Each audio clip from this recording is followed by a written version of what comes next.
Session start करते हैं। और आज का जो हमारा सेशन है that is the final account practice session. Final account से रिलेटेड हम प्रैक्टिस करेंगे।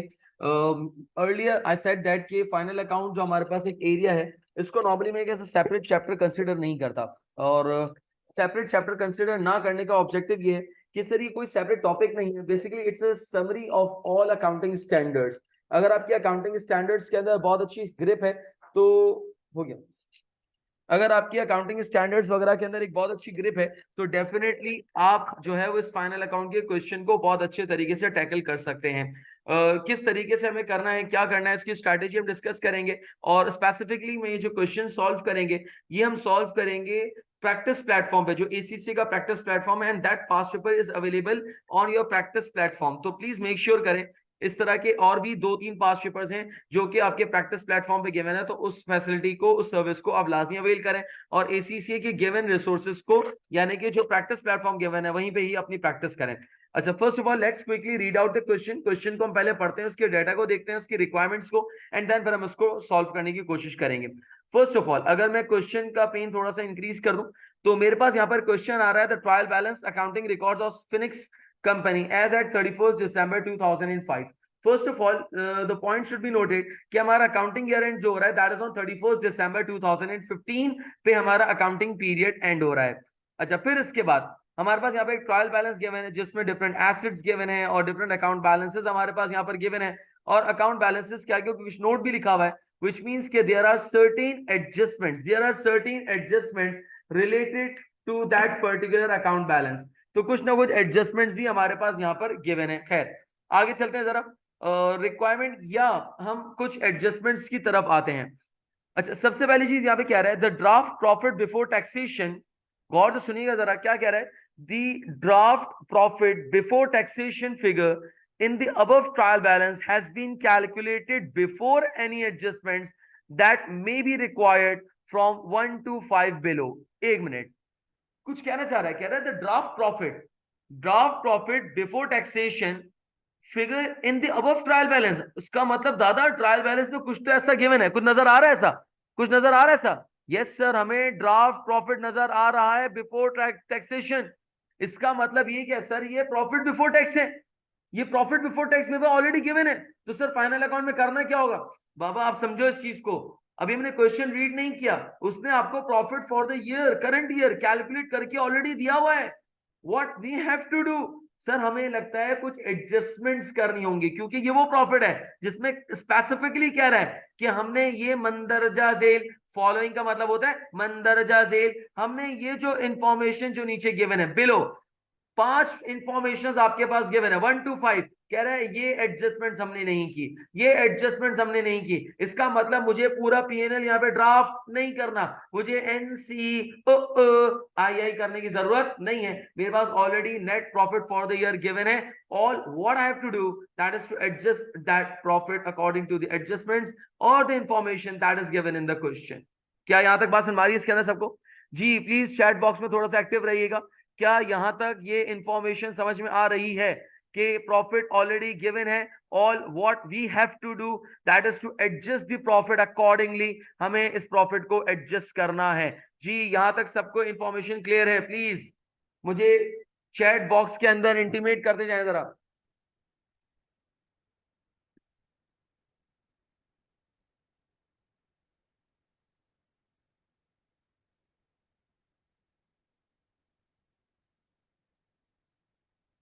चले जनाब, बेस्ट हो गया। अच्छा आगे रीड करते हैं, जरा आगे इंफॉर्मेशन को रीड करते हैं, देखते हैं क्या कह रहा है इसके बाद। इसके बाद नेक्स्ट इंफॉर्मेशन आपके पास क्या कह रहा है, नेक्स्ट इंफॉर्मेशन आपके पास क्या कह रहा है, गौर से सुनिएगा। नेक्स्ट इंफॉर्मेशन के अंदर क्या रहा है, यानी कि following information is relevant, following information is relevant. कुछ इंफॉर्मेशन है जो कि हमारे पास यहाँ पर रेलिवेंट है, कुछ इंफॉर्मेशन है जो कि हमारे पास यहाँ पर रेलिवेंट है। क्या इंफॉर्मेशन है? नंबर 1, सबसे पहली चीज आपके पास क्या दे रहा है, until 1st January 2005, until 1st January 2005, until 1st January 2005 Sphinx company held land and building at cost, यानी कि स्फिनिक्स कंपनी के पास लैंड एंड बिल्डिंग मौजूद है, that is at the cost on 1st January 2005, that is at the start of the current year. हमारे इस accounting period के start में company है Sphinx company had them valued at 250 million. 250 million यानी कि हमने उसको रीवैल्यू किया है, हम उसको 250 मिलियन के ऊपर वैल्यू कर रहे हैं, of which 80 million related to land. अगर मैं ट्रायल बैलेंस में देखूं तो मेरे पास लैंड एंड बिल्डिंग की वैल्यू गिवन है, इधर देखिए ट्रायल बैलेंस के अंदर दिख रहा है सबको, total land and building 200 million की है, 200 मिलियन की है, जिसमें से कह रहा है कि 50 million relates to the land, 50 million relates to the land, it means जो रिमेनिंग बच गई that is 150 million that relates to building. उसी की रिवैल्यूएशन कर रहा है, कब कर रहा है? At the start of the year on 1 January 2005 पे कर रहा है। कह रहा है 250 मिलियन की टोटल रिवैल्यूएशन है, जिसमें से 80 मिलियन लैंड के हैं और रिमेनिंग ऑब्वियसली रिमेनिंग बैलेंस कितना बच रहा है? रिमेनिंग बैलेंस 180, रिमेनिंग बैलेंस कितना बचेगा? 170। 170 आपके पास होगा that relates to the land, sorry building. अच्छा, no entries have yet been made to incorporate this valuation, the building having a remaining useful life of 20 years at 1 January 2005। यार ये जो adjustment दी गई है ये कौन से स्टैंडर्ड से रिलेटेड है? प्लीज मुझे जरा बताएं, कौन से स्टैंडर्ड से रिलेटेड है ये? IS 16, IS 16 straight away, IS 16 का रिवैल्यूएशन। और मैंने आपसे कहा था देखें कि जब भी एग्जामिनर फाइनल अकाउंट का क्वेश्चन पूछेगा तो कुछ स्टैंडर्ड्स बहुत ऑब्वियस हैं, वो एग्जामिनर लाजमी पूछेगा, लाइक IS 16 है, IFRS 9 है, इसी तरीके से आपके पास IFRS 15 है, IS 12 है, तो ये कुछ एडजस्टमेंट एग्जामिनर लाजमी पूछता है। खैर आगे चलते हैं जरा। अच्छा, रीवैल्यूएशन मॉडल पे नहीं किया तो सबसे पहली चीज के कोई मसला नहीं, eight the start of the year है, बेहतरीन काम हो जाएगा, हम एसेट को रीवैल्यू कर देंगे, लैंड एंड बिल्डिंग को। लेकिन अब जो चीज आ रही है, क्या कह रहा है इसके अंदर? कह रहा है कि इस पे डेफर्ड टैक्स भी अप्लाई होगा। Deferred tax on revaluation is calculated at 20%। Deferred tax at deferred tax is calculated at 20%, यानी कि डेफर्ड टैक्स का रेट दे रहा है मेरे पास, टैक्स का रेट दे रहा है, कितना परसेंट दे रहा है? टैक्स का रेट कितना परसेंट दे रहा है? 20%। इसका मतलब ये है कि रीवैल्यूएशन के ऊपर डेफर्ड टैक्स भी अप्लाई होगा, तो वो हमें उसकी अकाउंटिंग करनी पड़ेगी। खैर आगे चलेंगे जरा। एक और बात कह रहा है, Sphinx company has a policy to make an annual transfer in respect of the additional depreciation charged during the year। क्या मतलब? अगर आपको याद हो IS 16 में अलाउ करता था कि आप अगर चाहें तो रिवैल्यूएशन सरप्लस को रिटेन अर्निंग में ट्रांसफर कर सकते हैं, और उसको ट्रांसफर करने के दो तरीके बताता था, या तो आप एनुअली ट्रांसफर करें या at the time of D recognition करें। यहां पर क्या कह रहा है? कह रहा है कि company's policy to make an annual reserve transfer, कि आपने एनुअली ट्रांसफर करना है, और एनुअली जब ट्रांसफर होता है तो किस अमाउंट से होता है? With the amount of excess depreciation, जिसको इंग्लिश में उसने लिखा है एडिशनल डेप्रिसिएशन। क्लियर करके बता दिया। यकीन जाने अगर ये एडिशनल डेप्रिसिएशन का वर्ड ना भी लिखता तब भी मुझे पता है कि एनुअल ट्रांसफर हमेशा किस अमाउंट से होता है? एडिशनल या एक्सेस डेप्रिसिएशन के अमाउंट से होता है ईच ईयर। खैर, तो इसका मतलब है कि ईयर एंड के ऊपर मुझे एक एडजस्टमेंट और करनी पड़ेगी, जिसमें मुझे रीवैल्यूएशन सरप्लस को ट्रांसफर करना पड़ेगा। कहां पे ट्रांसफर करना पड़ेगा? बोलो बोलो, tell tell, please chat box में एक्टिव रहे थोड़ा सा। रीवैल्यूएशन सरप्लस पे, रीवैल्यूएशन सरप्लस से कहां पे ट्रांसफर करना पड़ेगा? कहां पे ट्रांसफर करना पड़ेगा? रीवैल्यूएशन सरप्लस से कहां पे? बिल्कुल रिटेन अर्निंग के अंदर। Very good Haseeb. चले, अच्छा अब आगे क्या कह रहा है इसके अंदर? Prior to the revaluation the building were depreciated over 50 years on a straight line basis. खैर पता नहीं क्यों बता रही है, लेकिन कह रहा है कि रीवैल्यूएशन से पहले हम 50 इयर्स पे उसकी लाइफ को डेप्रिशिएट करते थे, लेकिन हमें पता है 1 जनवरी पे अब उसकी रिमेनिंग लाइफ बता दी गई है, तो इट मींस कि मुझे after revaluation the asset will be depreciated at its revalued amount over its बोले बोले ओवर इट्स बोले बोले जी, remaining useful life. Very good, remaining useful life. अच्छा आगे चलते हैं जरा। Plant and equipment is depreciated at 15% per annum using the RBM method. कोई कॉम्प्लिकेशंस नहीं है, simple as that. Plant and equipment दिया हुआ है, इस प्लांट एंड इक्विपमेंट को कॉस्ट भी दी हुई है, इसका एक्यूमुलेटेड डेप्रिसिएशन भी दिया हुआ है। कह रहा है स्ट्रेट अवे आपने उसको डेप्रिशिएट करना है रिड्यूसिंग बैलेंस मेथड के ऊपर, और क्लियर भी कर दिया no depreciation for any assets have been charge in the year. और ये नहीं भी कहता तो स्टार्टिंग के अंदर उसने ऑलरेडी क्लियर किया हुआ है कि ये सारी एडजस्टमेंट्स हमने अभी तक अकाउंट फॉर नहीं की, दैट शोज कि अभी इसने कोई भी डेप्रिसिएशन चार्ज नहीं किया। खैर एडजस्टमेंट नंबर 2 वो रीड आउट करते हैं। on 31st October 2005, यानी कि during the year, Sphinx company acquired inventory from an overseas supplier on credit for 40 million dinars, यानी कि 40,000 dinar के हमने raw material या inventory purchase की है from overseas supplier. It means we have imported that goods or inventory. The invoice was paid on full 25th of January next year. इसका मतलब during the accounting period हमने settlement नहीं की. If you guys remember IS 21, 3 dates बहुत important है असीब. 3 dates, वैसे तो normally 2 dates होती हैं, है ना? 2 dates होती हैं, एक खजूर और एक तारीख. असीब, एक खजूर और एक तारीख. हलाल 2 ही dates हैं, है ना असीब? लेकिन यहाँ पर क्या कह रहा है? यहाँ पर भी यही है. यहाँ पर कह रहा है कि एक ट्रांजैक्शन डेट है, एक ट्रांजैक्शन डेट है, एक ट्रांजैक्शन डेट है और दूसरी रिपोर्टिंग डेट है. सही कह रहा हूं मैं कि 31 अक्टूबर पे खरीदा है, पेमेंट इस साल नहीं हुई है, इसका मतलब सेटलमेंट डेट नहीं है. यहाँ पर एक ट्रांजैक्शन डेट है और डेफिनेटली एक रिपोर्टिंग डेट है जो कि फेस करनी पड़ेगी. खैर आगे चलते हैं. कह रहा है कि हमने जो खरीदा है ना, क्या कह रहा है यहाँ पे पढ़ो अभी, क्या लिखा हुआ है लाला? Sphinx company had correctly recorded the purchase on 31 October. कह रहे 31 अक्टूबर पे हमने ट्रांजैक्शन को करेक्टली रिकॉर्ड. अबे तो क्या कह रहे हैं, करना क्या है अब? जब इसने ट्रांजैक्शन डेट पे रिकॉर्ड कर लिया है तो अब बचा क्या? मुझे बताओ जरा चैट बॉक्स में बताओ, बचा क्या? अब बचा क्या, करना क्या है? मतलब ये क्या चाह रहा है एग्जामिनर? जब रिकॉर्ड कर चुका है, so what actually the examiner is requiring? क्या चाह रहा है एग्जामिनर भाई? कह रहा है कि 40 million retranslate. Oh my God, Roman, you're rocking, man. Very good, Naveen. रीट्रांसलेशन चाह रहा है. कब चाह रहा है रीट्रांसलेशन? कब चाह रहा है? At the end of the reporting date. सही कह रहा हूं मैं? सर हमें पता है कि रिपोर्टिंग डेट पे हमें इसको रीट्रांसलेट करना होता है. क्या करना होता है? उसने ट्रांजैक्शन तो रिकॉर्ड कर लिए लेकिन ईयर एंड पे एडजस्टमेंट नहीं की. सर ये कैसे पता चला आपको? अरे बाबा लिखा हुआ है ना. क्या लिखा हुआ है देखो आगे.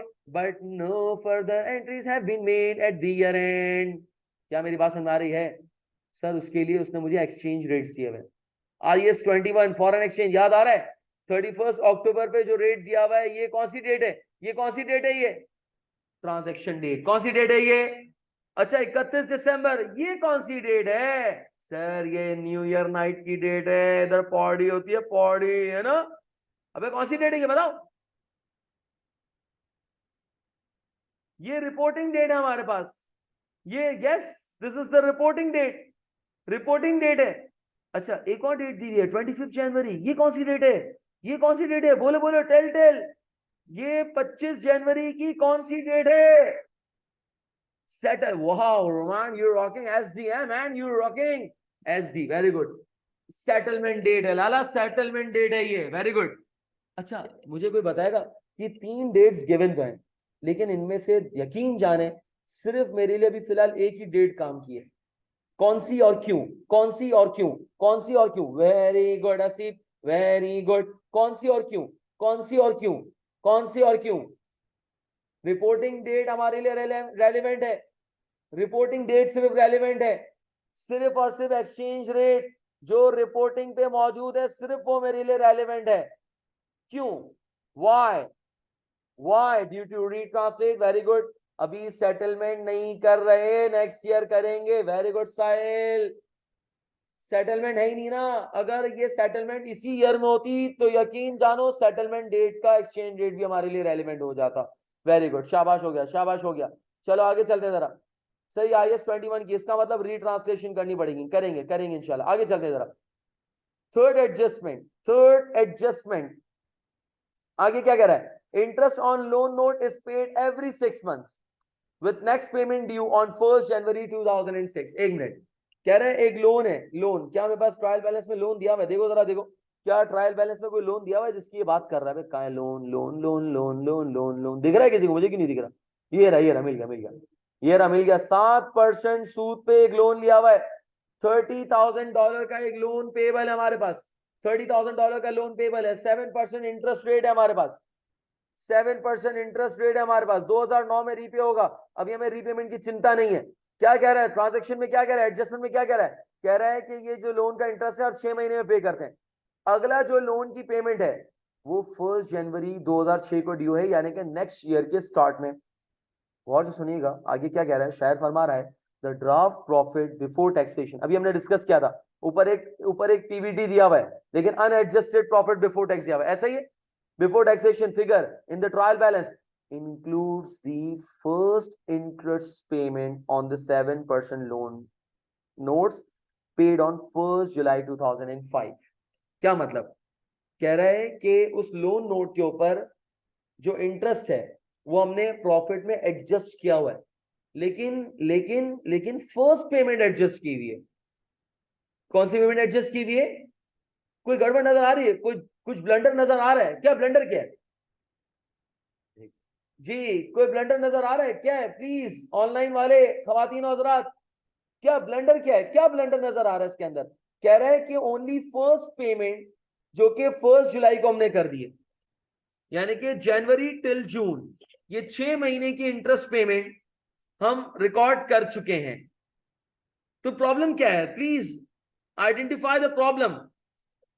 6 मंथ्स की करेगा, वेरी गुड। 6 मंथ्स की और पेमेंट करनी है, very good, very good Abdul Wafi Haseeb. ऐसे ही 6 महीने का सूद रिकॉर्ड नहीं किया, सिंपल एज दैट। हम 6 मंथ्स का और इंटरेस्ट एक्सपेंस रिकॉर्ड करेंगे। क्या मेरी बात समझ में आ रही है एवरीवन जी?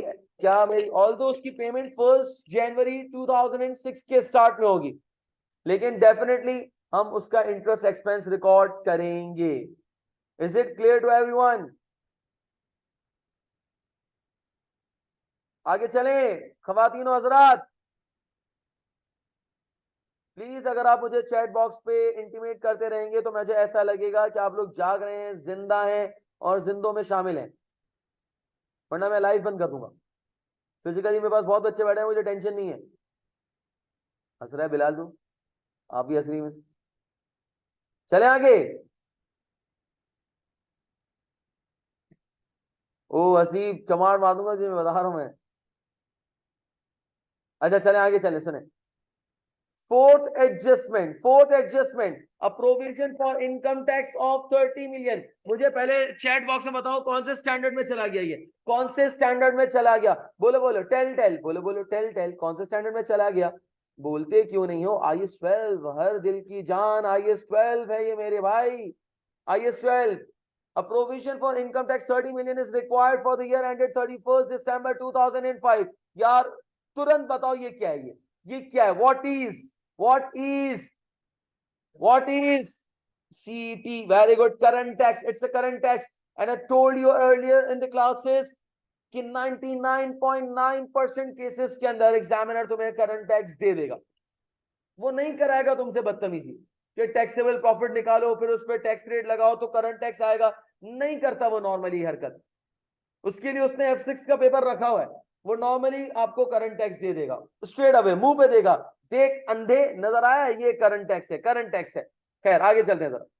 इसके बाद आगे क्या कह रहा है? The balance on the current tax represents under and over provision for the tax year ended 31 दिसंबर 2004।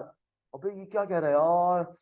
क्या कह रहा है यार? क्या कह रहा है? अबे तुम लोग क्या देखने का कर रहे हो? क्या कह रहे हो कि क्या देखूं मैं? ट्रायल बैलेंस देखूं? अच्छा, है कोई जो मुझे बता सके, समझा सके? Prior tax, prior tax, very good Haseeb, very good Naveen, शाबाश। It's a prior tax. यार ट्रायल बैलेंस तुम्हारे सामने है एवरीबॉडी, ट्रायल बैलेंस आप सबकी स्क्रीन पे दिख रहा है। देख के बताओ अंडर प्रोविजन है या ओवर प्रोविजन है? अंडर प्रोविजन है या ओवर प्रोविजन है? अंडर है या ओवर है? अंडर है या ओवर है? अंडर है या ओवर है? अंडर है। अहमद, नजरों की हिफाजत करें, आप किसी और को देख रहे हैं, आप लाइबिलिटी को देख रहे हैं। बिलाल क्या कर रहे हैं आप? लाइबिलिटी अंडर है, डेबिट बैलेंस दिया हुआ है, it means it's an under provision. चले आगे चलते हैं जरा, आगे चलते हैं जरा। Last adjustment, last but not the least, on 1st September 20x5 Sphinx company made a 1 for 5 ride issues IS 33। is it? कह रहा है कि 1 for 5 ride issues किए at the rate of $1.25 per share। the ride issues was correctly accounted for on 1st September 2005 and the shares are included in the trial balance above। यार मुझे बात समझ नहीं आई। पहली बात तो बोनस शेयर्स नहीं है, अल्लाह तेरा शुक्र है, क्योंकि बोनस शेयर्स के अंदर थोड़ी सी कॉम्प्लिकेशन ज्यादा है। ऐसा ही है। क्यों? क्योंकि उसके अंदर आपके पास होता क्या है कि आपको बोनस फ्रैक्शन कैलकुलेट करना होता है एंड देन उस बोनस फ्रैक्शन को अप्लाई करना होता है। लेकिन राइट शेयर्स आर सिंपल, कह रहा है कि हमने राइट शेयर्स इश्यू किए, राइट शेयर्स इश्यू किए 1 for 5 राइट शेयर्स इश्यू किए एट द रेट ऑफ $1.25। लेकिन एक मिनट, बड़ी इंपॉर्टेंट बात लिखी हुई है, मतलब आई एम सो कंफ्यूज कि right issues was correctly accounted for on 1 September 2005। Let me highlight this one यार, यानी कि कह रहा है कि राइट शेयर्स ऑन 1 सितंबर पे इशू किए and this was correctly accounted for, मतलब अगर आपने रिकॉर्ड कर ली। और तो सुनो, and the shares are included in the trial balance above. Man can you just see that information, can you read that information, what's written in that. Examiner कह रहा है कि हमने राइट शेयर्स इशू किए थे and we have correctly accounted for. यार जब account for कर लिया तो मुझे क्या करना है? समझ में नहीं आ रहा। अभी फिलहाल उसने अकाउंट फॉर कर लिया है, इस पे आप अल्लाह का शुक्र अदा करें, ये अल्लाह की दी हुई नेमत है। अल्लाह की दी हुई नेमत पे अल्हम्दुलिल्लाह पढ़े, अल्हम्दुलिल्लाह पढ़े प्लीज। बिल्कुल, यानी कि अब्दुल हाफिज सही कह रहे हैं ना अब्दुल्ला पे भी कि सर ये सितंबर का किया हुआ है टोटल शेयर्स में होगा। बिल्कुल है, बिल्कुल है। यानी कि अगर मैं यूं कहूं कि मेरे पास अगर शेयर कैपिटल, ये रहा शेयर कैपिटल, दिख रहा है सबको? Can anyone C this one? Everyone can see. अब ये आपके पास जो 120,000 गिवन है, it means that is the updated share capital. It means इसके अंदर right shares already accounted for है। इवन हमें पता है कि राइट शेयर्स हम इशू करते हैं तो प्रीमियम पे इशू करते हैं। किस पे इशू कर रहे हैं? 1.25 पे क्या है? $1 is the par value. It means के share premium account, share premium account भी एडजस्टेड है और ऑर्डिनरी शेयर कैपिटल भी, बोलो ना यार, बोलो ना, एडजस्टेड है। ऐसा ही है। इसका मतलब यह है कि सर ये इंफॉर्मेशन अपडेटेड है। करना क्या है? अब छोड़ना यार, अपडेटेड है, टेंशन लेने की जरूरत ही नहीं। बहुत अच्छी बात है। हो सकता है कंफ्यूज करने के लिए दिया हो। क्या करने के लिए दिया हो? बोलो बोलो, कंफ्यूज करने के लिए दिया हो। ऐसे ही सर रिक्वायरमेंट पे आते हैं। 5 एडजस्टमेंट हमने पढ़ ली। यार ईमानदारी की बात बताइएगा, 5 एडजस्टमेंट पढ़ी, कोई ऐसी एडजस्टमेंट जो आपको लग रहा हो कि दादा ये तो बहुत इंपॉसिबल सी, दिल पे हाथ रख के बताइएगा। सर ये आप जो है ना बहुत पुराना पास पेपर करा ले, इसलिए पहले बहुत आसान आते थे पेपर। अबे भाई लास्ट अटेम्प्ट का है, रीसेंट पास पेपर है ये। हाँ असीब सही कह रहा है, दिल तो पागल है, दिल तो दीवाना है। दिल पे हाथ रख के बताएं यार, कोई ऐसी एडजस्टमेंट, ठीक है कुछ कॉम्प्लिकेशन शायद हो सकती है, लेकिन कहीं पे भी कोई इम्पॉसिबल सी चीज हमें नजर नहीं आई कि जिसको देख के हमें ये कर रहा हो कि भाई विंडोज बंद कर देते, छोड़ ये देखना ही नहीं हमें, जूम बंद कर देते, सर की शक्ल ही नहीं देखनी, मनूस लग रहे हैं। लग रहा हूँ मैं तुझे मनूस? हाँ सी, मुझे पता है। चले आगे चलते हैं जरा। सर रिक्वायरमेंट पे देखते हैं अब करना क्या। रिक्वायरमेंट पे देखते हैं। पहली requirement, prepare a schedule for adjusted profit.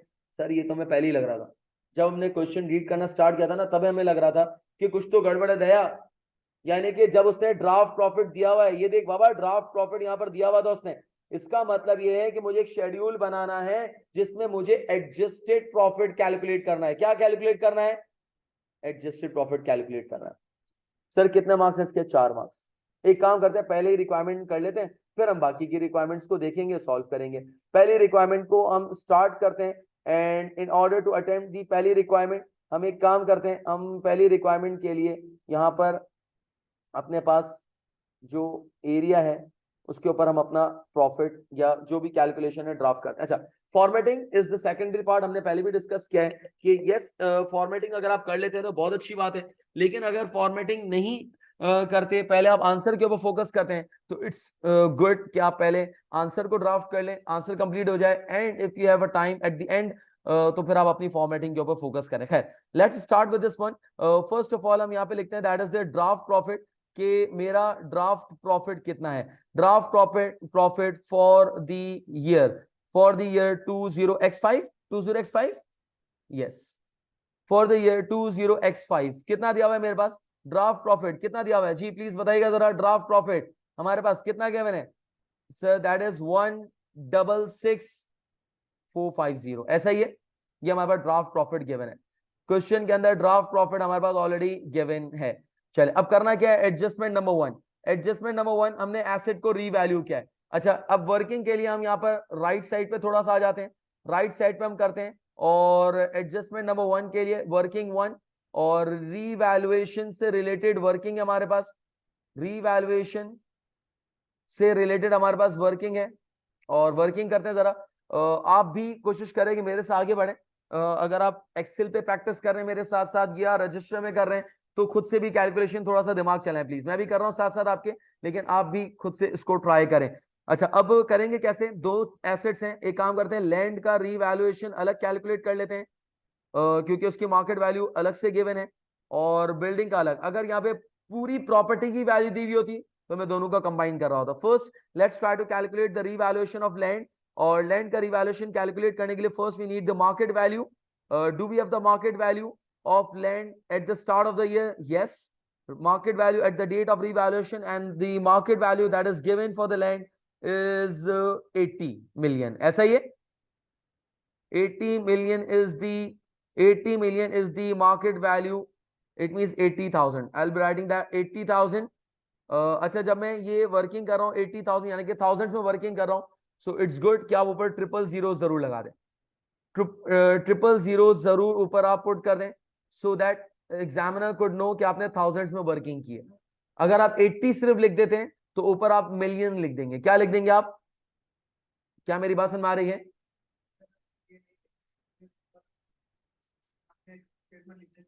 Very good sir, एक ऑप्शन दिया है बिलाल भाई ने कि अगर हम ऐसा कुछ भी ना लिखें, जीरोस ना लगाएं, और क्वेश्चन के स्टार्ट में बोल्ड करके एक नोट लिख दें कि all workings are in thousands, that would be quite enough. Perfect है, बिल्कुल कर सकते हैं इसके अंदर कि अब एग्जामिनर को इंटीमेट कर दें कि मैं ट्रिपल जीरोस नहीं लगा रहा, all workings and all figures are in thousands या मिलियंस, तो आप बिल्कुल इंटीमेट कर सकते हैं।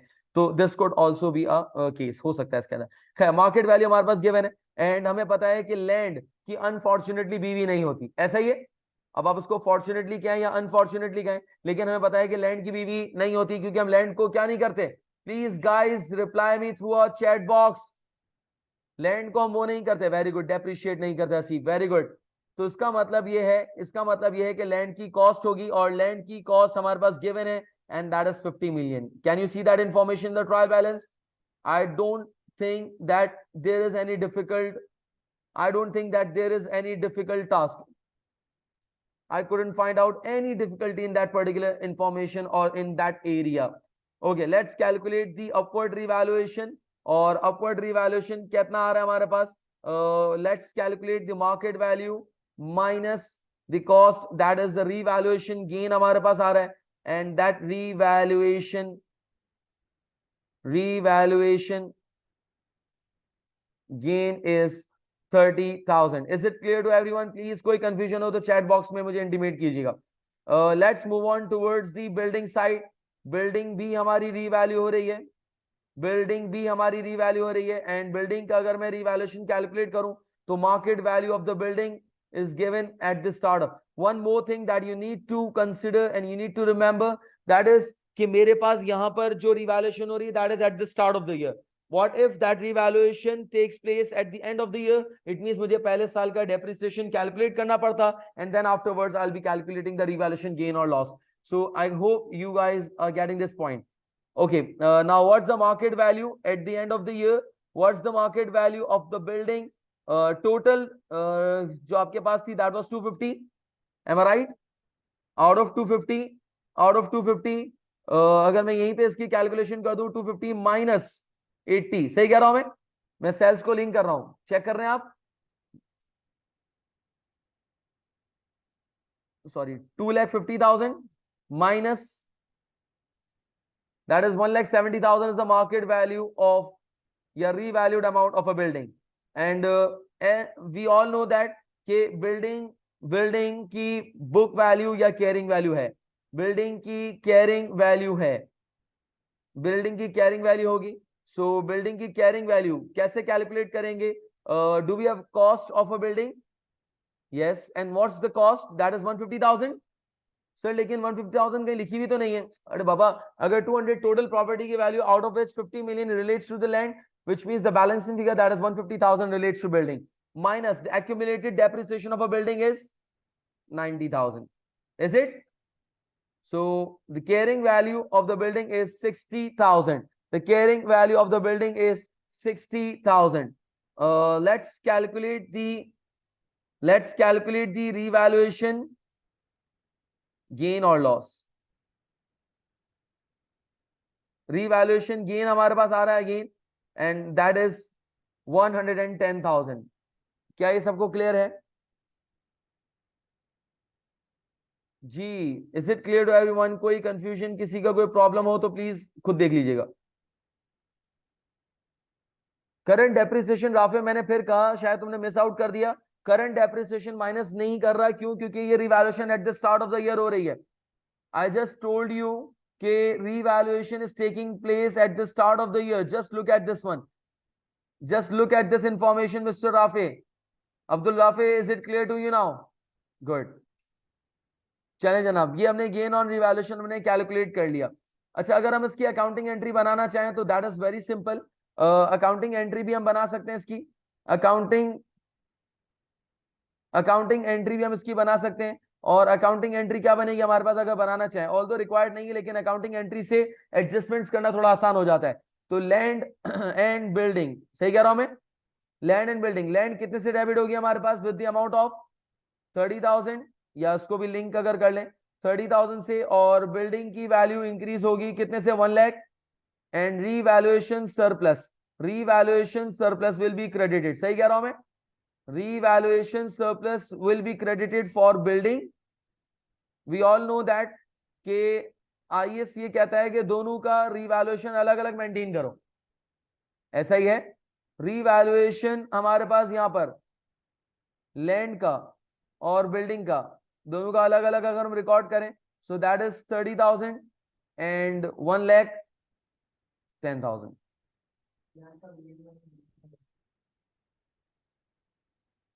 उल्टा हो गया, कोई बात नहीं, बिल्कुल होगा, बिल्कुल होगा। अच्छा, ये हमने पहली चीज यहां पे कर ली। But we all know that कि जो हमने रीवैल्यू कर लिया at the start of the year, year end पे हमें, ईयर एंड पे, और एग्जामिनर ने कहा हुआ है बिल्डिंग का, दोबारा क्या समझाऊं यार? बिल्डिंग के अंदर हमने इसका कैरिंग वैल्यू कैलकुलेट किया, इसका फॉर्मूला ये रहा, कॉस्ट माइनस एक्यूमुलेटेड डेप्रिसिएशन, उसको हमने मार्केट वैल्यू से कंपेयर कर दिया तो गेन ऑन रिवैल्यूएशन आ गया। अच्छा, ये हमने जो यहाँ पे रीवैल्यू किया है, ये हमने जो यहाँ पे रीवैल्यू किया है, ये जो हमने यहाँ पे रीवैल्यू किया है सर, इस रीवैल्यू करने के बाद eight the start of the year हमने जब इसको रीवैल्यू कर लिया तो डेफिनेटली अब हमें इसका ईयर एंड पे वो कैलकुलेट करना पड़ेगा। वो क्या? डेप्रिसिएशन।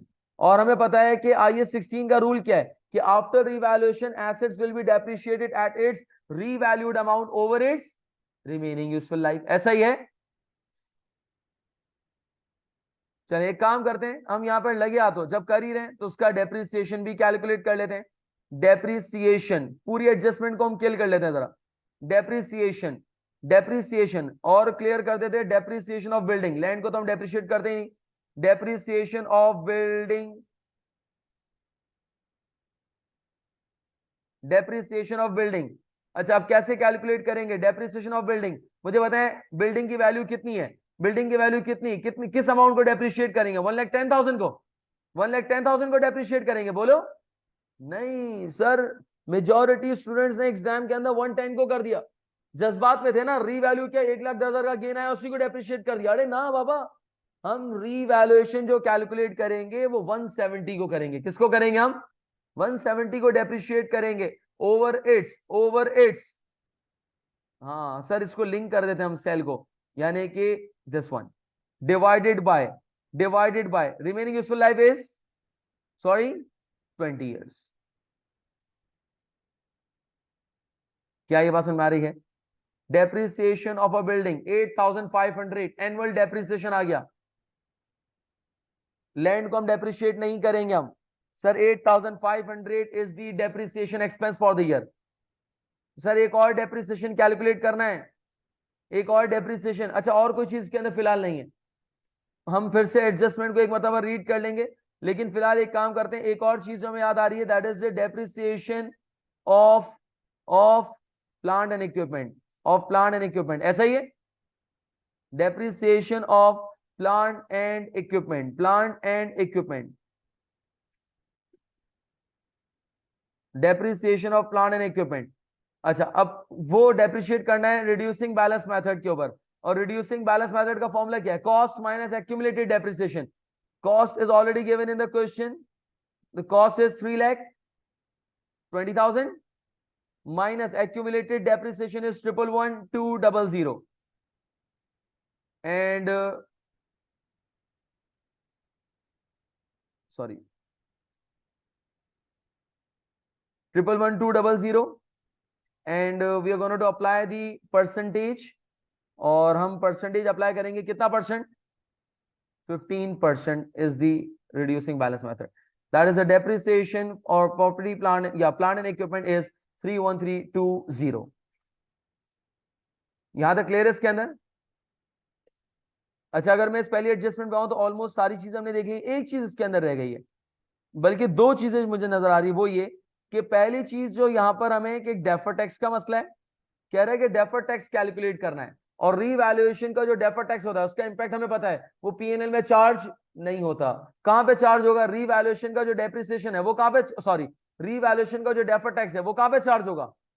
रीवैल्यूएशन का जो डेफर टैक्स है वो कहां पे चार्ज होगा?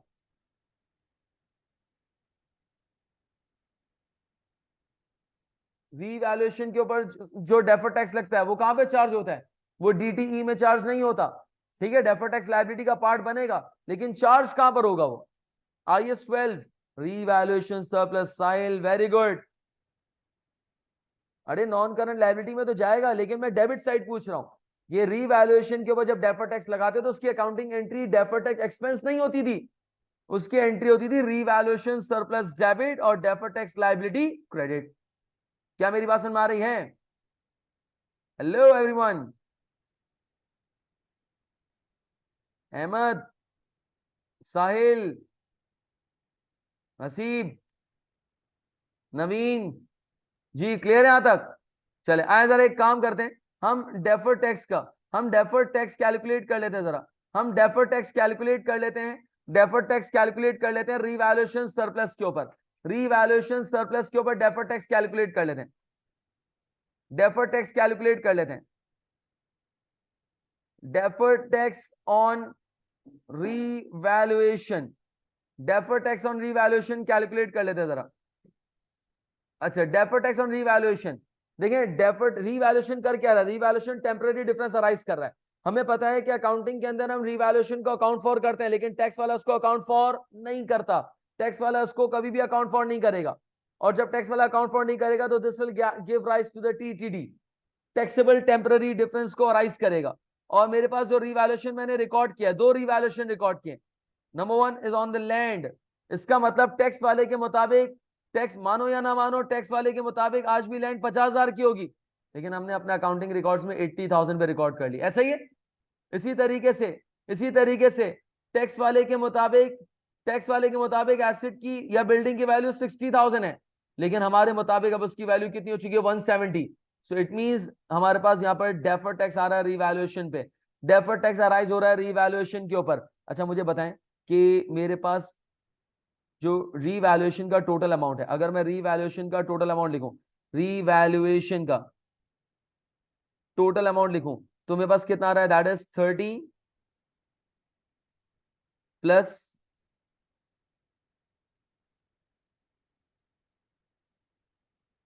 That is 1,40,000। ऐसा ही है। इसके ऊपर हम टैक्स रेट लगाएंगे, कितना परसेंट है टैक्स रेट? कितना परसेंट है? सॉरी 20%। 20% टैक्स रेट है हमारे पास। This will make 28,000। ये क्या आ रहा है सर? ये डेफर टैक्स लायबिलिटी आ रही है। ये डेफर टैक्स लायबिलिटी हमारे पास यहां पर आ गई, डेफर टैक्स लायबिलिटी हमारे पास आ गई। अगर मैं इसकी एंट्री रिकॉर्ड करना चाहूं तो एंट्री क्या बन सकती है? रीवैल्यूएशन सरप्लस डेबिट और डेफर टैक्स लायबिलिटी क्रेडिट। क्या मेरी बात समझ में आ रही है? Hello everyone please. बात एक ही, आंसर तो यही आएगा ना? हाँ बिल्कुल ऐसा ही। यानी कि अगर आप दोनों को अलग अलग भी करेंगे तो अल्टीमेटली यही बनेगा, revaluation surplus will be debited and deferred tax liability will be credited. ये हमने यहाँ पे जो है वो एडजस्टमेंट यहाँ पे रिकॉर्ड कर ली, यानी कि हमने यहाँ पर रिकॉर्ड कर लिया कि रीवैल्यूएशन के ऊपर कितना डेफर्ड टैक्स लगेगा। खैर आगे चलते हैं जरा। अच्छा एक और बात यहाँ पे लिखी हुई थी, अगर हम देखें तो ये कह रहा है Sphinx company has a policy to make an annual reserve transfer in respect of the additional depreciation कह रहे हैं कि हम हर साल सरप्लस से ट्रांसफर करते हैं, कहां पे ट्रांसफर करते हैं, रिटेन अर्निंग के अंदर, ऐसा ही है। यानी कि एक्सेस डेप्रिसिएशन को ट्रांसफर किया जाता है, ट्रांसफर किया जाता है यार। लेकिन उसके लिए तो पहले एक्सेस डेप्रिसिएशन कैलकुलेट करना पड़ेगा। एक्सेस डेप्रिसिएशन का फॉर्मूला मैंने बताया था, depreciation as per cost model and as per revaluation model. Calculate करके बताएं यार, आप लोग मुझे कैलकुलेट करके बताएं एक्सेस डेप्रिसिएशन कितना आ रहा है, फिर मैं कैलकुलेट करके बताऊंगा। पहले मुझे एक्सेस डेप्रिसिएशन का अमाउंट खुद से कैलकुलेट करके बताएं। एक्सेस डेप्रिसिएशन का अमाउंट मुझे खुद से कैलकुलेट करके बताएं।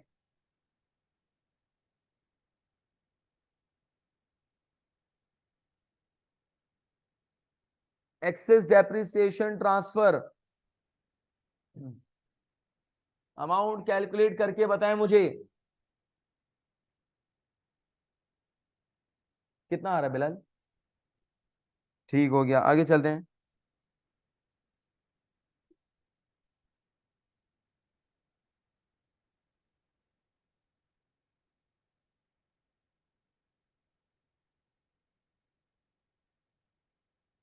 जी जल्दी, एक्सेस डेप्रिसिएशन यार कुछ भी नहीं है इसके अंदर। Depreciation under cost model and revaluation model, depreciation under cost model and revaluation model. Everyone please जल्दी, the amount of excess depreciation. Trial balance में क्यों जाएगा, अच्छा ट्रायल बैलेंस में, sorry sorry sorry sorry sorry sorry, my my my mistake.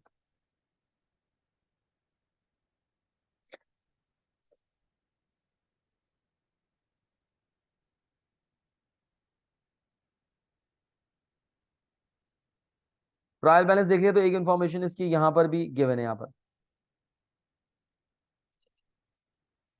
ये paragraph पूरा पढ़ें।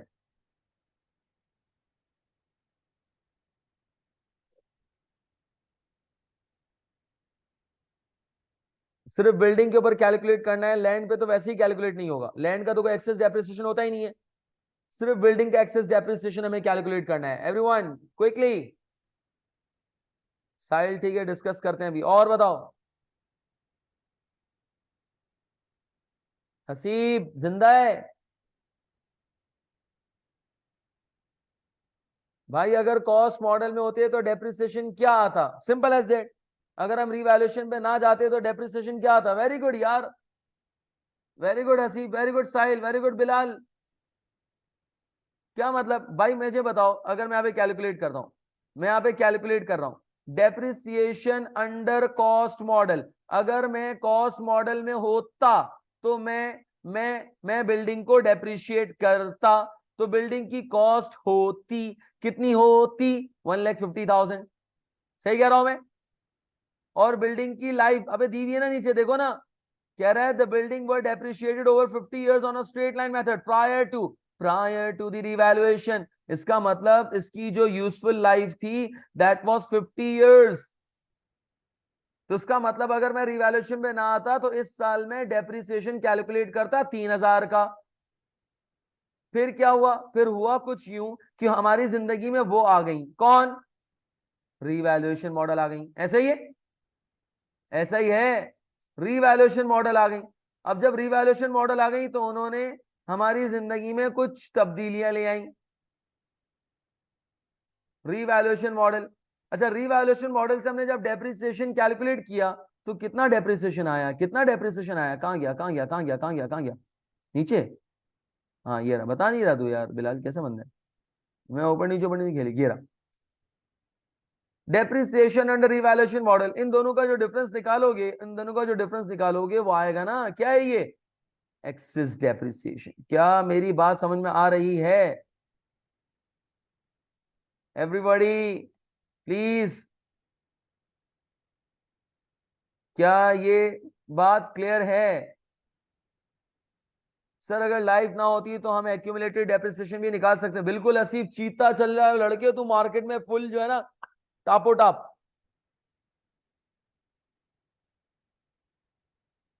जी चले आगे, बिल्कुल ऐसा ही। टोटल एक्यूमुलेटेड गिवन है ना हमारे पास, बिल्डिंग का टोटल एक्यूमुलेटेड हमारे पास 90,000 गिवन है।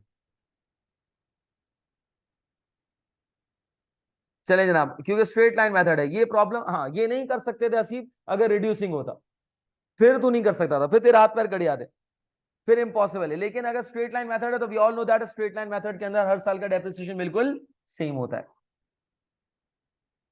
चले आगे। तो एक्सेस, अच्छा by the way excess depreciation के ट्रांसफर की एंट्री क्या बनती है?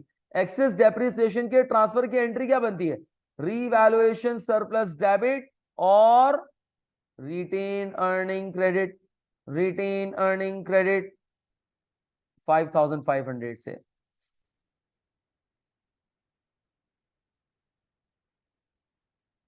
क्या ये बात सुन में आ रही है? गुड असी। चलें जनाब, सर ये पहली एडजस्टमेंट हमारी कंप्लीट हो गई, पहली एडजस्टमेंट हमने कंप्लीट कर ली, डेप्रिसिएशन फॉर द ईयर सब हमने कैलकुलेट कर लिया। अब दो ऑप्शंस हैं, हमने एडजस्टमेंट कंप्लीट कर ली, अगर हम चाहें तो ड्राफ्ट प्रॉफिट के अंदर इसकी एडजस्टमेंट शो भी कर सकते हैं, या हम ईयर एंड पे सब एक साथ कर दें, जो फिजिबल हो। एक काम करते हैं साथ साथ ही कर लेते हैं। सर क्या क्या एडजस्टमेंट हमने करनी है? रीवैल्यूएशन, पहली बात, रीवैल्यूएशन का जो गेन है ये पीएनएल के अंदर अकाउंट फॉर नहीं होता, ये पीएनएल के अंदर अकाउंट फॉर नहीं होता। तो सर ये क्यों किया? अब ऐसी तफरी मत कर रहे थे, हमने बोला कर लेते हैं। खैर, फिर इसके बाद डेप्रिसिएशन भी अकाउंट फॉर होता है। सर ये तो रिकॉर्ड करना है, इस साल का डेप्रिसिएशन चार्ज नहीं हुआ, तो डेप्रिसिएशन ऑफ द बिल्डिंग ये 8500 K19 में, K19 में देखो, मैं देख रहा हूं K19 में, दिख रहा है सबको? तो मैं सेल रेफरेंस वहां पे दे दूंगा ताकि मुझे बार बार इधर उधर ना घूमना पड़े। तो यहां पे मैं लिखने जा रहा हूं डेप्रिसिएशन ऑफ बिल्डिंग, कौन सा सेल था, कौन सा सेल था? -K19, -K19, माइनस क्यों कर रहा हूं, माइनस क्यों कर रहा हूं? एक्सपेंस है, प्रॉफिट को कम करेगा। क्या ये बात समझ में आ रही है? अबे ये कैसा आया? अबे सेल रेफर किया है ना, जादू। अच्छा फिर इसके बाद एक और डेप्रिसिएशन हमने कैलकुलेट किया था, depreciation of what? Plant and equipment, plant and equipment, ऐसा ही है सर? उसके लिए कोई सेल रेफर है हमारे पास? यस सर बिल्कुल है, आए जरा देख के आते हैं। उसके लिए हमने कौन सा सेल कैलकुलेट किया है? प्लान एंड, ये आ रहा है K23, K23, K23, K23, K23। अच्छा ये हमने लिख दिया already, sorry. K23 equals to -K23। क्या ये बात समझ में आ रही है? सर और कोई एडजस्टमेंट की हमने? हाँ और भी एडजस्टमेंट्स की हमने। अच्छा ये रिवैल्यूएशन एडजस्टमेंट यहाँ पर नहीं आएगी पीएनएल के अंदर। सर ये डेफर टैक्स, डेफर टैक्स, अरे बाबा क्या कहा कि रिवैल्यूएशन का डेफर टैक्स हम पीएनएल में चार्ज नहीं करते, और वैसे भी आगे टैक्स से रिलेटेड एडजस्टमेंट है वहां पे देखेंगे, लेकिन ये रिवैल्यूएशन सरप्लस को हिट करेगा, डेफर टैक्स एक्सपेंस पीएनएल को हिट नहीं करेगा। सर ट्रांसफर देखिए, ट्रांसफर बाबा तो ट्रांसफर की एंट्री भी देखना, यहां पर भी कोई पीएनएल पे इंपैक्ट नहीं है, तो अल्टीमेटली पहली एडजस्टमेंट का जो इंपैक्ट पड़ना था वो हमने यहां पर अकाउंट फॉर कर दिया। चले आए जरा सेकंड एडजस्टमेंट के ऊपर, सेकंड एडजस्टमेंट के ऊपर। Sir second adjustment is quite simple, और हमें पहली एडजस्टमेंट में थोड़ा टाइम जरूर लगा होगा, लेकिन सेकंड एडजस्टमेंट के अंदर हमें अब ज्यादा टाइम नहीं लगने वाला, रीजन बीइंग कि इसके सेकंड एडजस्टमेंट के अंदर कोई बहुत कॉम्प्लिकेशंस नहीं है। खैर सर सेकंड एडजस्टमेंट में प्रॉब्लम क्या है? ट्रांजैक्शन डेट पे तो सही रिकॉर्ड कर चुका है, लेकिन सेटलमेंट डेट उसने एडजस्ट नहीं की। पहले एक काम करते हैं, हम ट्रांजैक्शन डेट पे IS21 फॉरेन करेंसी, कुछ भी करने से पहले देखना पड़ेगा कि हमारी लोकल करेंसी कौन सी है, फंक्शनल करेंसी कौन सी है कोई जो बता सके कि फंक्शनल करेंसी कौन सी है? जी functional currency, chat box, functional currency कौन सी है? Dollar, very good. नवीन जज्बाती हो गई, वेरी गुड, डॉलर, डॉलर है, वेरी गुड साहिल। अच्छा और हमारी हमारी फॉरेन करेंसी कौन सी है? फॉरेन करेंसी कौन सी है? दीनार, दीनार है, दीनार।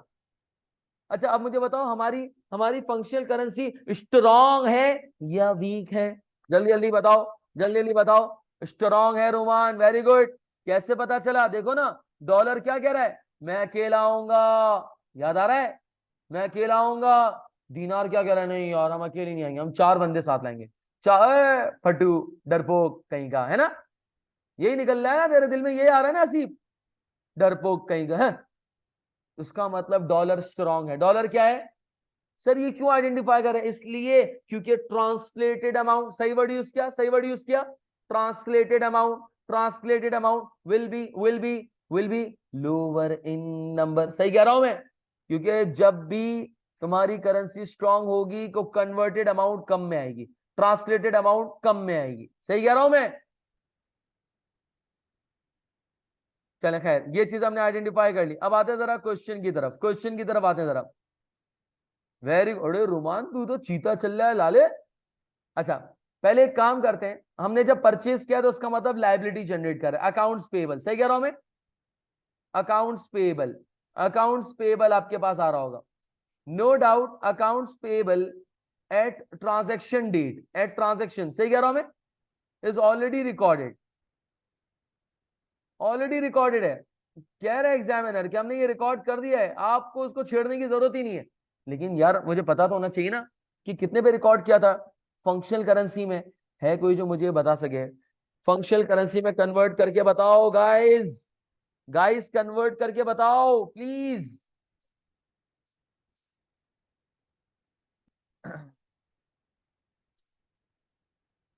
10,000, वेरी गुड। चेक करते हैं कैसे। भाई 40,000 दीनार थे और हमें पता है कि हमें डिवाइड, अबे कंफ्यूजन हो गई, कंफ्यूजन हो गई बाबा। साला तीन रेट दिए हुए, किससे डिवाइड करूं? 4 5 60, सॉरी 4 है और दूसरा 5 है और तीसरा 4.8 है, किससे डिवाइड करूं? ट्रांजैक्शन डेट 4 से, वेरी गुड साहिल, 4 से 40,000, सॉरी $10,000। इट मींस कि हमने $10,000 की लाइबिलिटी रिकॉर्ड की थी एट 1 सितंबर। आज अकाउंट्स पेबल हम देखने जा रहे हैं, लेकिन आज जो हम अकाउंट्स पेबल देखने जा रहे हैं वो ट्रांजैक्शन डेट पे नहीं, बल्कि बल्कि बोलो ना, ट्रांजैक्शन डेट पे नहीं बल्कि रिपोर्टिंग डेट पे। Very good sir. अब कैसे कैलकुलेट करेंगे? जानी, कोई रीपेमेंट नहीं भी है। अगर यहां पर कुछ उसने दिनार रीपे कर दिए होते ना, तो मैं बैलेंस दीनार से, रिमेनिंग दीनार से डिवाइड करता। अभी सारे दीनार आउटस्टैंडिंग है, 40,000 दीनार आउटस्टैंडिंग है एट एट द रेट, और डिवाइड किससे करेंगे? 1.5 से, 4.8 से। जी सॉरी, 1.5 नहीं है, 5 दीनार, सॉरी 5 दीनार से करेंगे या 4.8 से करेंगे? 5 से करेंगे, very good sir. Liability at transaction 10,000 थी, रिपोर्टिंग पे 8,000 हो गई। लाइबिलिटी बढ़ गई कम हो गई? लाइबिलिटी बढ़ गई कम हो गई? मुझे बताओ, लाइबिलिटी बढ़ गई या कम हो गई? लाइबिलिटी बढ़ गई कम हो गई? दादा रिपोर्टिंग पे लाइबिलिटी बढ़ गई है कम हो गई है? कम हो गई है। इसका मतलब ये फायदा है कि नुकसान है? ये फायदा है, it's mean it's a fair value gain. और क्या कहा था IS 21 ने कि जो भी एक्सचेंज गेन हो, फेयर वैल्यू गेन कह रहे हैं या इसको प्योर अच्छा नाम दे दें, exchange gain. Exchange gain, exchange gain को कहां पे रिकॉर्ड करना? OCI में, PNL में, वेरी गुड। PNL में, चलो चलो जल्दी चलते हैं। अच्छा, इसका सेल नंबर नोट कर लो, ये L36 है, L36, L36, L36। अच्छा मुझे बताओ, ये प्लस होगा माइनस होगा? ये प्लस होगा माइनस होगा? माइनस का साइन लगाऊं क्या? एल से पहले, एल से पहले माइनस का साइन नहीं, प्लस ही होगा सर, ये प्लस होगा। इसको एक्सचेंज गेन कहेंगे। क्या कहेंगे इसको हम? Exchange gain. क्या मेरी बात समझ आ रही है everyone? Please, is it clear to everyone? Are you all getting my point? किसी को कोई प्रॉब्लम, कोई कंफ्यूजन, किसी के पेट में कोई मरोड़? That was the easy adjustment given by the examiner, I think. उसमें कोई एज सच रॉकेट साइंस नहीं थी। चलें जनाब, नेक्स्ट एडजस्टमेंट की तरफ चलते हैं जरा। इंटरेस्ट वाली, मेरा ख्याल है ये भी इजी एडजस्टमेंट है यार। मुझे इसका बताओ, आप लोग कैलकुलेट करके मुझे बताएं यार क्या होगा। प्रॉब्लम ये थी कि पिछले यानी कि फर्स्ट 6 मंथ्स का इंटरेस्ट तो वो करेक्टली अकाउंट फॉर कर चुका है। हमने सिर्फ करना क्या है, हमें हमें हमें सेकेंड हाफ का इंटरेस्ट रिकॉर्ड करना है। We just need to calculate the interest for the second half. We need to account for the interest for the second half. अच्छा बाय द वे, एक काम अगर मुझे बताएं, क्योंकि हम एंट्रीज में हमेशा से स्ट्रांग रहे हैं, मेरा अपना पर्सनल ऑब्जेक्टिव या परसेप्शन ये कि एंट्रीज आपको कॉन्सेप्चुअली साउंड करता है। ये फेयर वैल्यू या एक्सचेंज गेन है, इसकी एंट्री क्या बनेगी? है कोई जो मुझे बता सके इसकी एंट्री क्या बनेगी? ये जो एक्सचेंज गेन आ रहा है, accounts payable debit, very good very good. Accounts payable will be debited and P&L और exchange gain will be credited. सही कह रहा हूं मैं? with the amount of 2000, with the amount of 2000. Are you all getting this point? शाबाश, very good. अच्छा, अब मुझे यार ये थर्ड एडजस्टमेंट बताओ यार। थर्ड एडजस्टमेंट, क्या मैं आपको ट्रायल बैलेंस शो तो ना करूं? ट्रायल बैलेंस की जरूरत है क्या? बिल्कुल सर, बताएं। ट्रायल बैलेंस आपके सामने है। ट्रायल बैलेंस आप सबकी स्क्रीन पे क्विकली यार।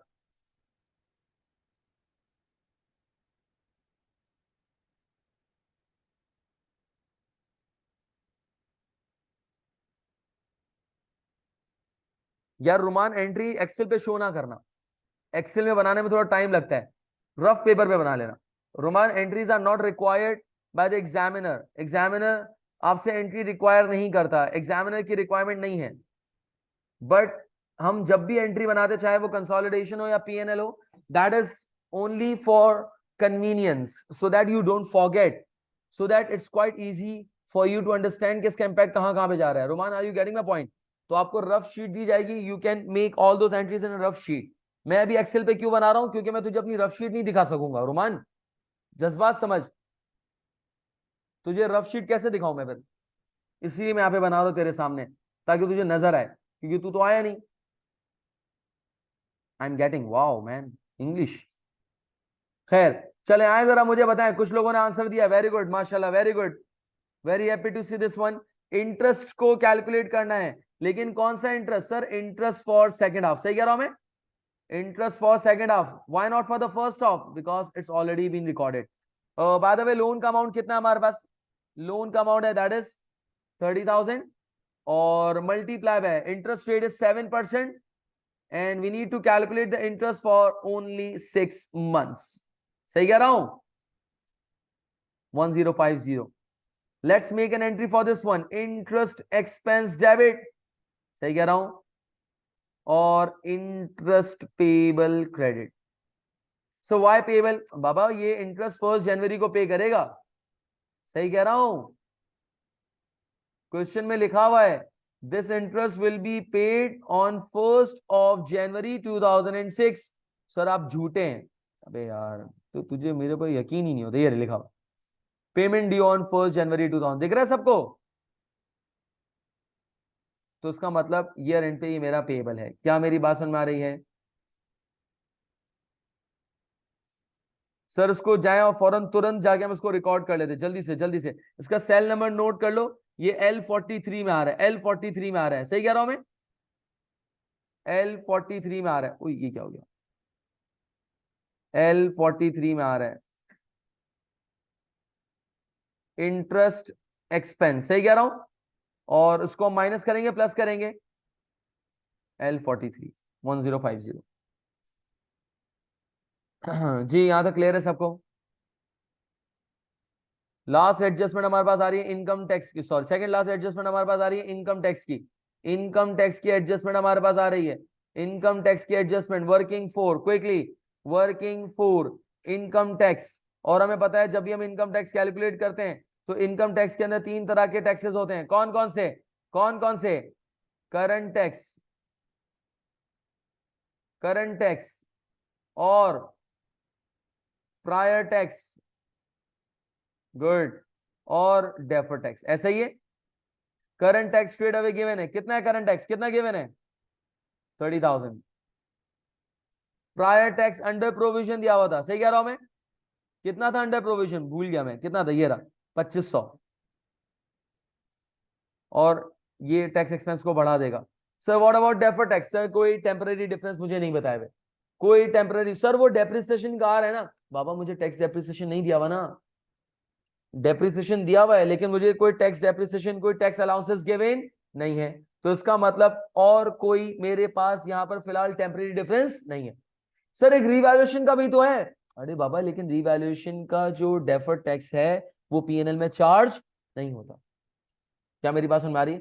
देख, जब डेफर्ड टैक्स होगा ना टेम्पररी डिफरेंसेस के ऊपर, तो एग्जामिनर मुझे बताएगा the carrying amount and the tax base. चल, कैरिंग अमाउंट ना भी बताए, वो मैं खुद कैलकुलेट कर लूंगा, लेकिन टैक्स बेस तो बताए। या बाज़ औक़ात आपने अगर प्रैक्टिस की होगी तो लिखा हुआ आता है कि carrying amount exceeds the tax base. तो टीटीडी दे दे, कुछ तो दे, अभी कुछ भी नहीं है। इसका मतलब यहाँ पर एग्जामिनर तुमसे कोई डेफर्ड टैक्स कैलकुलेट नहीं कर रहा, तुमसे यहाँ पर कोई भी डेफर्ड टैक्स कैलकुलेट नहीं कर रहा। क्या ये बात समझ आ रही है? हेलो जी, यहां तक क्लियर है? इसका मतलब ये है कि टोटल आपके पास यहां पर जो आ रहा है, यानी कि अगर मैं कैलकुलेट करूं तो that is the sum 32,500, that is the deferred, sorry, that is the income tax expense, income tax expense। क्या ये बात समझ में आ रही है? And one more thing please do remember कि जब मैं अकाउंटिंग एंट्री पुट करूंगा तो हमारी अजम्पशन होती है कि prior tax during the year adjust हो चुका है। प्रायर टैक्स नॉर्मली अंडर ये ओवर प्रोविजन होता है, वो ड्यूरिंग द ईयर हम एडजस्ट कर देते हैं। तो हम जो एंट्री बनाएंगे that is income tax payable, sorry, income tax expense debit, income tax expense debit, और पेबल में जो शो करेंगे वो हम इनकम टैक्स पेबल जो शो करेंगे सिर्फ करंट टैक्स शो करेंगे,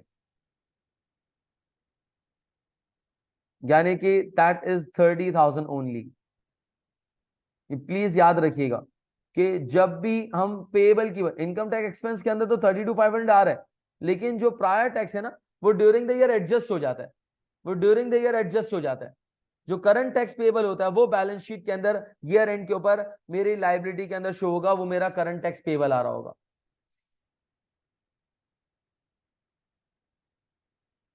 डेफर्ड टैक्स क्यों नहीं आ रहा यहां पर? क्योंकि मेरे पास क्वेश्चन के अंदर कहीं पे भी टेम्पररी डिफरेंसेस नहीं दिए हुए। क्या मतलब? मेरे पास नहीं बताया गया कि एसेट की कैरिंग अमाउंट या टैक्स बेस, कैरिंग अमाउंट तो चलो पता है मुझे, लेकिन एसेट का टैक्स बेस मेरे पास गिवन नहीं है। इट मींस अगर टैक्स बेस नहीं दे रहा तो there is no temporary differences. हाँ, एक मेरे पास डेफर्ड टैक्स का क्लॉज जरूर गिवन है, and that is the deferred tax on revaluation, जो कि हमने ऊपर कैलकुलेट भी किया है। लेकिन हमें पता है कि ये जो डेफर्ड टैक्स हमने कैलकुलेट किया रीवैल्यूएशन के ऊपर, इसका इंपैक्ट पीएनएल में नहीं जाता, सरप्लस में चार्ज होता है। तो इसीलिए मैं यहां पर कोई भी डेफर्ड टैक्स इंक्लूड नहीं कर रहा। क्या मेरी बात समझ में आ रही है? देखते हैं भी, मालूम करते हैं। प्रायर टैक्स के बारे में मैंने क्या कहा? प्रायर टैक्स के बारे में मैंने क्या कहा कि प्रायर टैक्स जब भी आपके पास दिया हो, चाहे वो अंडर या ओवर प्रोविजन हो, याद रखिएगा उसका पीएनएल में तो इंपैक्ट पड़ेगा रोमान, लेकिन बैलेंस शीट के अंदर वो मेरी लाइबिलिटीज के अंदर नहीं आएगा। रीजन मीन क्योंकि prior tax during the year हम एडजस्ट कर देते हैं, पिछले साल का है तो टैक्स डिपार्टमेंट अगर आपका ओवर या अंडर हो वो इसी साल ड्यूरिंग द ईयर एडजस्ट कर देगा, विच मींस कि मेरे रिपोर्टिंग डेट पे उस प्रायर टैक्स का कोई भी पेबल या रिसीबल नहीं होगा। रिपोर्टिंग डेट पे जो मेरे पास पेबल होगा वो करंट टैक्स पेबल होगा, सिर्फ और सिर्फ, सिर्फ और सिर्फ अंडर या over provision for the last year will be adjusted during the year. तो ईयर एंड पे अगर मैं बोलूं कि यार मेरा प्रायर टैक्स का पेबल कितना है, कुछ भी नहीं है, क्योंकि टैक्स वाला वो ड्यूरिंग द ईयर एडजस्ट कर लेगा, वो आपने ड्यूरिंग द ईयर पे ऑफ कर दिया होगा। ओवर प्रोविजन होगा ड्यूरिंग द ईयर टैक्स वाले ने इसको एडजस्ट कर दिया होगा। तो ईयर एंड पे अगर मैं कहूंगा कि मुझे टैक्स वाले को कितने पैसे देने हैं, अगर ईयर एंड के ऊपर मैं देखूंगा कि मुझे टैक्स वाले को कितने पैसे देने हैं, टैक्स वाले को कितने पैसे देने हैं, so that would be the current tax payable only. Roman चलें, ये हमने क्या, अच्छा इसको हम रिकॉर्ड कर देते हैं। इनकम टैक्स एक्सपेंस का, इनकम टैक्स एक्सपेंस का वो याद रखें, cell number L51, L51, L51 minus L51, सही कह रहा हूं?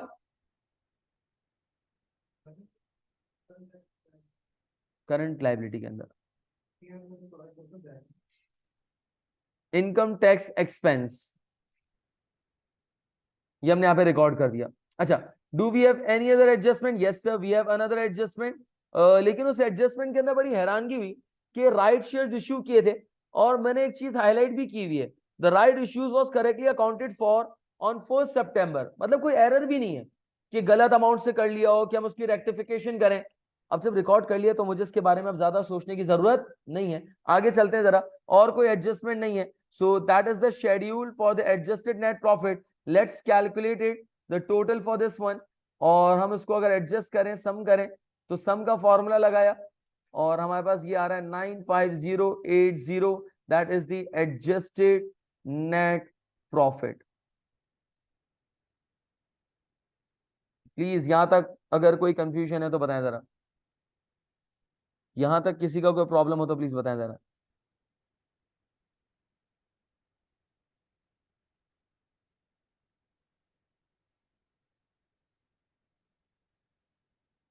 पहली रिक्वायरमेंट हमने यहाँ पे कंप्लीट कर ली। अच्छा, सेकंड रिक्वायरमेंट हमारे पास क्या आ रही है? कह रहा है prepare statement of changes in equity. Prepare statement of changes in equity. Statement of changes in equity बनानी है। सर ये कैसे बनती है, ये कैसे बनेगी, आया जरा देखते हैं इसके अंदर। ये रिक्वायरमेंट ए हमारे पास थी। बेस्ट ये हो जाए कि आप यहां पर जरूर डाल दें, that is requirement A to identify the examiner, कि हमने ये रिक्वायरमेंट ए सॉल्व की थी, और उसके हेडर वेडर बाद में एंड में डाल देंगे अगर टाइम मिले तो। अब आते जरा रिक्वायरमेंट बी। एग्जामिनर कहता है कि अपनी रिक्वायरमेंट्स के बीच में बहुत ज्यादा स्पेस ना दें। प्लीज मेक श्योर करें, ऐसा ना हो कि आप एंटर दबा के बिल्कुल नीचे आ जाए। वो कह रहा है कि बहुत ज्यादा स्पेस ना हो, बहुत ज्यादा स्पेस ना हो रिक्वायरमेंट्स के बीच में। अगर 2-3 रिक्वायरमेंट्स है तो 3 से 4 लाइन का आपने स्पेस दिया, इनफ है बस।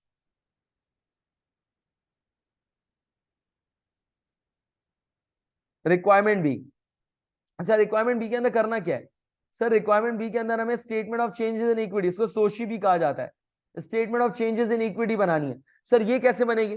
Statement of changes in equity का फॉर्मेट कैसे बनता है? Sir description first of all.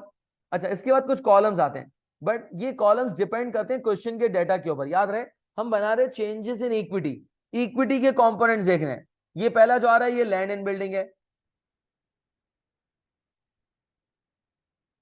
हाँ वर्किंग है तो क्या हुआ? क्या कह रहे हैं रोमान? बराबर में वर्किंग भी तो है सर, तो क्या कहना क्या चाह रहे हो? नीचे नहीं जाना, और क्या बोल रहे हैं? मैं नहीं समझ पा रहा तेरे जज्बात रोमान, ऐसा क्यों? ये दूरी जो है ना कैसी है देख रोमान, जब इंसान दूर होता है ना तो फिर जज्बात भी नहीं समझ पाता। सर आपने कहा 2 लाइंस छोड़ने हैं, तो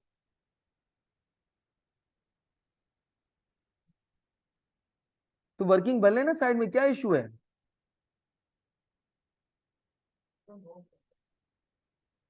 तुम्हें कॉपी करना है? पता नहीं क्या करना है, इसको छोड़े, इग्नोर करें। अच्छा, अभी मेरे पास यहाँ पर क्या है सर? अब मुझे क्वेश्चन के अंदर देखना है कि हमारे इक्विटीज कौन कौन से हैं। लैंड एंड बिल्डिंग मेरा एसेट है, प्लांट एंड इक्विपमेंट मेरा एसेट है, एक्यूमुलेटेड डेप्रिसिएशन ये asset, inventory asset, trade receivable and other payable ये एसेट और लाइबिलिटी, बैंक का क्रेडिट बैलेंस दे रहा है ये लाइबिलिटी है। सही कह रहा हूं मैं? हेलो, बैंक का credit balance means liability, overdraft दे रहा है, और करंट टैक्स दे रहा है। सर ये भी मेरा आपके पास अंडर या ओवर प्रोविजन था, ये लाइबिलिटी। अबे इक्विटी है कहाँ, इक्विटी है कहाँ? ये इक्विटी है। यस सर, तो इसका मतलब इक्विटी का एक कॉलम आ जाएगा शेयर कैपिटल का। सही कह रहा हूं मैं?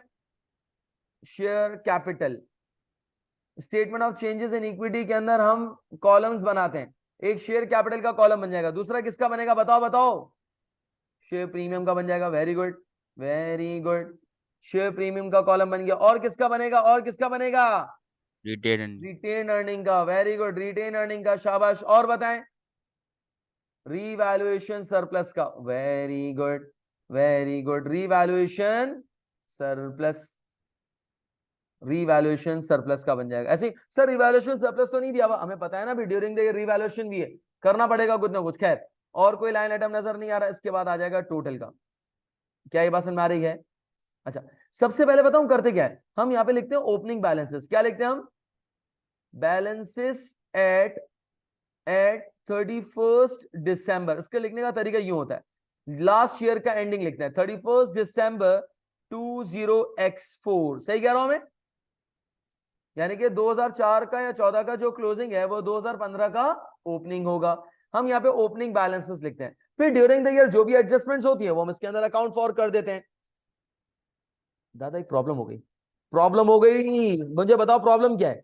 अब मैं ओपनिंग बैलेंस जब लिखने के लिए आया मेरे पास प्रॉब्लम हो गई है। प्रॉब्लम क्या है, प्रॉब्लम क्या है? प्रॉब्लम आइडेंटिफाई करो। वेरी गुड, बोलना, मुझे बोलना है तू। जबरदस्त जी, बताएं जरा प्रॉब्लम क्या हो गई है, प्रॉब्लम क्या हो गई है? ओपनिंग नहीं है, असी प्रॉब्लम हो गई है, ओपनिंग नहीं है बाबा। किसका ओपनिंग नहीं है? किसका ओपनिंग नहीं है? शेयर कैपिटल का क्लोजिंग गिवन है। Very good इफ्रा, very good. अब समझ में आया साला, ये अब समझ में आया। कब से मैं सोचूं कि आखिरी वाली एडजस्टमेंट तफरी के लिए दी हुई, एग्जामिनर खेल रहा है, एग्जामिनर तफरी ले रहा है हमारी। मैं तभी बोलूं यार जिंदगी ऐसे गुले गुलजार चल रही है। सर इसका मतलब ये है कि मेरे पास शेयर कैपिटल और इवन शेयर प्रीमियम, सही कह रहा हूं मैं, दोनों का कौन सा बैलेंस गिवन है? क्लोजिंग बैलेंस गिवन है। सर ओपनिंग निकालना पड़ेगा। अबे सर अब ये कैसे होगा यार, ये कैसे होगा? आज ट्राई करते हैं, ट्राई करते हैं, इसको छोड़ दो। ये statement of changes in equity को बाद में देखेंगे। पहले तो इधर आ, इधर आ, इधर आ, यहां पर आ। वर्किंग वर्किंग 5 ऐसा ही, 4 थी लास्ट। हाँ, वर्किंग 5 पे, वर्किंग 5 पे हमें क्या कैलकुलेट करना है? हमें यहाँ पे कैलकुलेट करना है opening share capital and premium. सही कह रहा हूं सर? ये कैसे कैलकुलेट करेंगे? सुनो जरा, गौर से सुनो, गौर से सुनो। मेरे पास यहां पर दिया हुआ है क्लोजिंग कैपिटल, क्या दिया हुआ है? ऐसा ही है। अच्छा, क्लोजिंग कैपिटल डॉलर्स में दिया हुआ है, कितना दिया हुआ है? ऑर्डिनरी शेयर कैपिटल कितना दिया हुआ था? क्लोजिंग कैपिटल कितना दिया हुआ है? 1,20,000, ऐसा ही है। That figure is in dollars, 1,20,000 में गिवन है, ऐसा ही है। अच्छा, क्या मैं इसके नंबर ऑफ शेयर्स कैलकुलेट कर सकता हूं? $1 इज द पार वैल्यू, बेहतरीन है। इसका मतलब सर एक काम करें, 1,20,000 डिवाइड बाय 1 करें, वाओ कितना आ गया? And that is the number of shares, am I right? Number of shares, ये नंबर ऑफ शेयर्स हमारे पास आ गया। अच्छा, ये नंबर ऑफ शेयर्स जो मेरे पास यहां पर आ रहे हैं ना, ये वो नंबर ऑफ शेयर्स हैं जो at the and of the year है, ऐसा ही है। अच्छा यार, लेकिन इसमें हुआ क्या सर? ड्यूरिंग द ईयर हुआ क्या है? बाबा कुछ नहीं, सिर्फ एक काम हुआ है कि हमने राइट शेयर्स इशू किए। क्या इशू किया हमने? Right shares. नहीं इफ्रा, प्लीज कॉन्सेंट्रेट करें। राइट शेयर्स हमने कितने इशू किए? 1 for 5। अब गौर से सुनो, इसका मतलब यह है कि हमने एक राइट शेयर इशू किया है जिनके पास ऑलरेडी कितने हैं? 5। जिनके पास 5 थे, हमने उनको एक शेयर दिया। इधर देखना, इधर देखो, इधर देखो। जिनके पास 5 थे उनको हमने एक शेयर दिया। इसका मतलब यह है कि अब लोगों के पास कितने शेयर्स हो चुके हैं? कितने शेयर्स हो चुके हैं? 6। यानी कि अब कितने शेयर्स हो चुके हैं? 6 शेयर्स हो चुके हैं, ऐसा ही है। इसका मतलब यह है कि ये जो आपके पास यहां पर शेयर्स गिवन है, ये 6 रिप्रेजेंट कर रहा है। क्या रिप्रेजेंट कर रहा है? ऐसा ही है। सर राइट शेयर्स इश्यू करने से पहले लोगों के पास कितने शेयर्स थे? 5।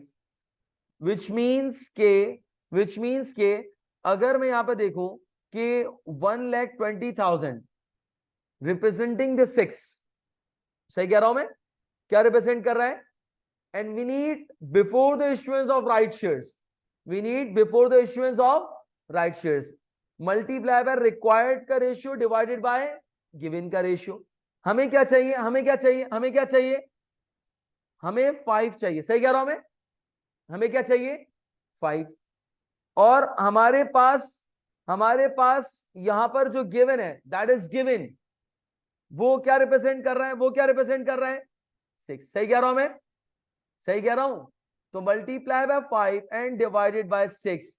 तो पता चला कि अगर मैं राइट शेयर्स का इंपैक्ट हटा दूं तो मेरा ओपनिंग कैपिटल या ओपनिंग शेयर्स कितने हैं मेरे पास? 100,000। क्या मैं सही कह रहा हूं जी? मल्टीप्लाई बाय पार वैल्यू, यानी कि मेरा ओपनिंग कैपिटल 100,000 है और opening shares obviously par $1 sorry $1 is the par value, so opening number of shares is 100,000। क्या मेरी बात समझ में आ रही है? इसको समझने का एक और तरीका कर लेते, एक और तरीका कर लेते, तेरे लिए और आसान कर देता हूं। This is for you, this is for you. चले एक और तरीके से समझने की कोशिश कीजिएगा। 1,20,000 आपके पास यहाँ पर ये कैपिटल गिवन है या नंबर ऑफ शेयर्स यहाँ पर गिवन है, ऐसे ही है। आ रहा रोमान, चिंता मत कर, तू रुक जा।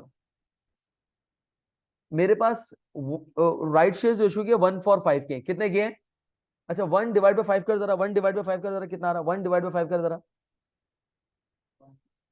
0.2 का मतलब 20%, सही कह रहा हूं मैं? इसका मतलब जानी कि आपने 20% राइट शेयर इश्यू किए। To make it very simple, कि इस साल तुमने 20% राइट शेयर इश्यू किए। कितने परसेंट राइट शेयर इश्यू किए? इसका मतलब ये जो रिप्रेजेंट कर रहा है, ये 120 रिप्रेजेंट कर रहा है।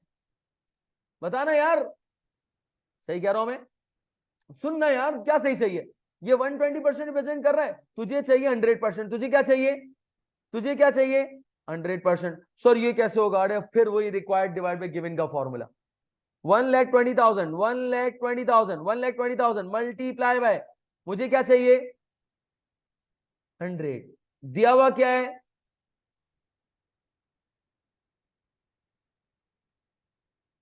Is it clear to everyone? क्या मेरी बात समझ में आ रही है जी? क्या ये बात समझ में आ रही है सबको?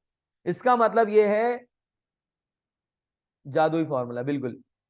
अच्छा अब इधर देखो यार, ये 120 और 100 का जो डिफरेंस है, ये क्या बता रहा है? ये क्या बता रहा है कोई जो मुझे बता सके? ये 20,000 क्या है? ये 20,000 क्या है? ये 20,000 क्या है? हाँ, very good Roman, you rocking man है, nice. These are the right issues during the year, right issues during the year, right issues during the year. क्या ये मेरी बात समझ में आ रही है सबको?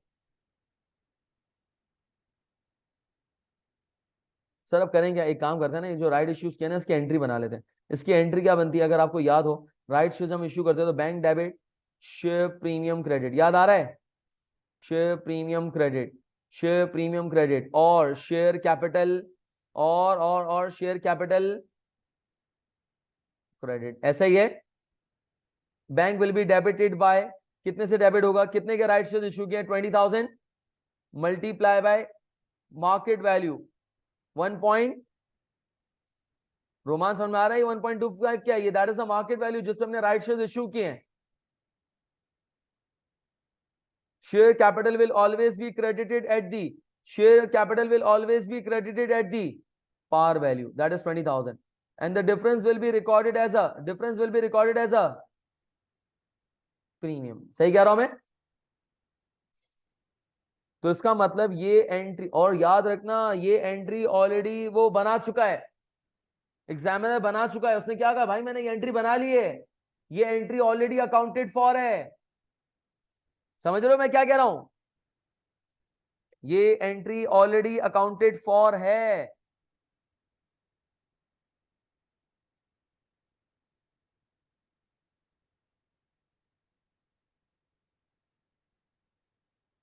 चले जनाब, अब करना क्या सर? इतनी लंबी क्यों कर रहे हैं भाई? यार मेरी बात सुनना, हमें क्या चाहिए था? ओपनिंग बैलेंस चाहिए था। ओपनिंग बैलेंस आ गया हमारे पास, ओपनिंग बैलेंस आ गया, ओपनिंग बैलेंस आ गया हमारे पास। ओपनिंग बैलेंस कहाँ है? ओपनिंग बैलेंस कहाँ गया? खो गया फिर से।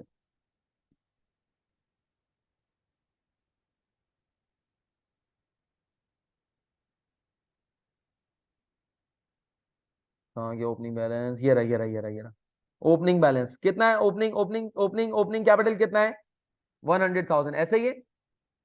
L59 हमारे पास यहाँ पर जो है वो सेल रेफरेंस है, L59। क्या ये बात समझ में आ रही है? दो दो ओपनिंग, अबे हाँ, वो एक शेयर कैपिटल था, एक नंबर ऑफ शेयर्स था। तू तफरी ले रहा है अस्सी मेरी। अच्छा शेयर प्रीमियम, शेयर प्रीमियम का ओपनिंग बैलेंस कोई बताएगा? शेयर प्रीमियम का ओपनिंग बैलेंस कितना होगा? अभी शेयर प्रीमियम का क्लोजिंग बैलेंस कितना दिया हुआ है? शेयर प्रीमियम का क्लोजिंग बैलेंस कितना दिया हुआ है? 5,000। तो शेयर प्रीमियम का ओपनिंग बैलेंस कितना होगा? सर एंट्री दिखाइए ना, दिखाता हूं, रुक जा। शेयर प्रीमियम का ओपनिंग बैलेंस कितना होगा? बोलो ना, वेरी गुड, बोलो बोलो, वेरी गुड। 0, यस। इसका मतलब दादा साल की शुरू में शेयर प्रीमियम 0 था। अबे तू खुद देखना, अगर तूने 5,000 शेयर प्रीमियम इस साल रिकॉर्ड किया है और क्लोजिंग भी 5,000 है, इसका मतलब साल के शुरू में कोई शेयर प्रीमियम नहीं था, 0। सर सेल रेफरेंस करें ना? अबे कहां से करूं, कुछ था ही नहीं तो। रिटेन अर्निंग, रिटेन अर्निंग का ओपनिंग बैलेंस दिया हुआ है हमारे पास, यस सर। कितना है? अल्लाह का शुक्र है, कुछ तो दिया हुआ है, 158,150। रीवैल्यूएशन सरप्लस का ओपनिंग बैलेंस 0। सम कर लेंगे हम। चलो अब एडजस्टमेंट करते हैं जरा, एडजस्टमेंट। अब जहां जहां इक्विटी के अंदर एडजस्टमेंट आ रही है, जहां जहां इक्विटी के अंदर एडजस्टमेंट आ रही है, सबसे पहली चीज रीवैल्यूएशन रिकॉर्ड किया था, याद आ रहा है? रीवैल्यूएशन बिल्डिंग और लैंड दोनों का मिला के 1,40,000 बन रहा है। अभी मैंने एक ही अकाउंट बना दिया है, अलग अलग भी बना सकते हैं, लेकिन अभी मैंने यहां पर एक ही अकाउंट बनाया हुआ है। लैंड एंड बिल्डिंग रीवैल्यूएशन भी है, रीवैल्यूएशन भी है। कितने कितना कितना आ रहा है रीवैल्यूएशन सरप्लस? कितना आ रहा है? 1,40,000।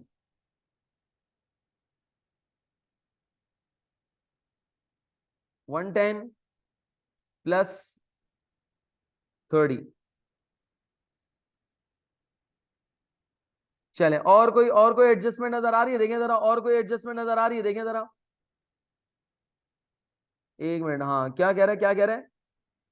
रीवैल्यूएशन सरप्लस का ट्रांसफर किया सर, ये डेप्रिसिएशन एक्सपेंस तो पीएनएल में चला गया। हाँ, ट्रांसफर किया था। कितने से ट्रांसफर किया था? कितने से ट्रांसफर किया था? 5500 से हमने ट्रांसफर किया था। सर इसका इंपैक्ट दो जगहों पे आ रहा है, सही कह रहा हूं मैं? रीवैल्यूएशन सरप्लस में भी आ रहा है, रिटेन अर्निंग में आ रहा है। रीवैल्यूएशन सरप्लस का बैलेंस बढ़ रहा है, कम हो रहा है? कम हो रहा है। और रिटेन अर्निंग का बैलेंस बढ़ रहा है। और सेल नोट कर लो जरा, सेल नंबर नोट कर लो, ये आ रहा है L29, सही कह रहा हूं मैं?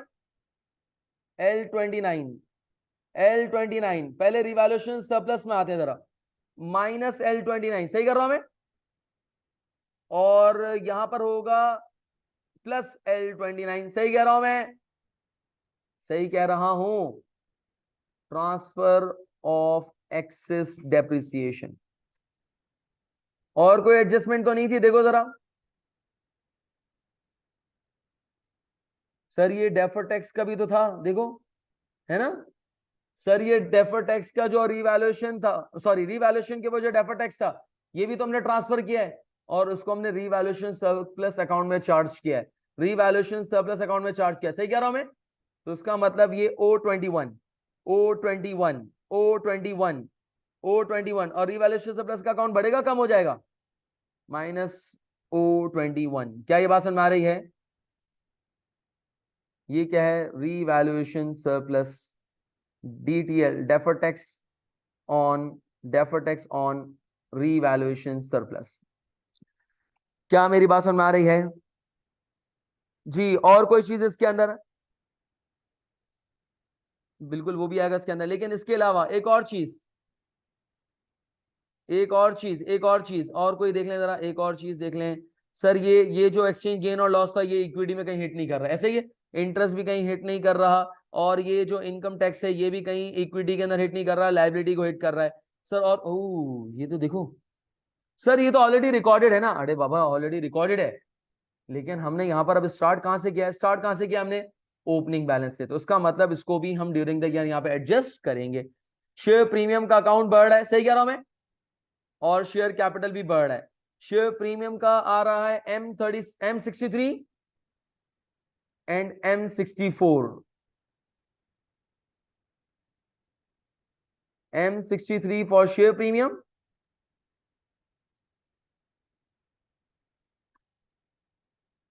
M63 ऐसा ही है।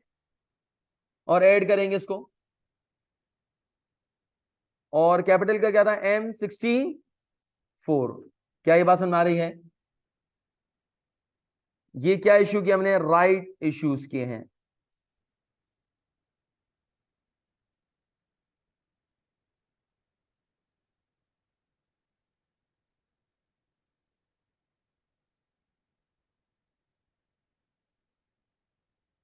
डन हो गया? अच्छा, और क्या करेंगे सर? एक बात कही कि profit for the year, adjusted profit, सही कह रहा हूं मैं? एडजस्टेड प्रॉफिट भी ट्रांसफर होगा। अरे एडजस्टेड प्रॉफिट कहां ट्रांसफर होता है? ये एडजस्टेड प्रॉफिट कहां ट्रांसफर होता है? रिटेन अर्निंग के अंदर। रिटेन अर्निंग के अंदर सर, वो तो है नहीं हमारे पास। कहां है? कहां है एडजस्टेड प्रॉफिट? ये रहा, ये रहा adjusted profit for the year. क्या मेरी बात समझ में आ रही है? वेरी गुड असीम। सर फाइनली और कोई एडजस्टमेंट हमारे पास है नहीं इसके अंदर, तो आए जरा इसका सम कर लेते हैं। सम,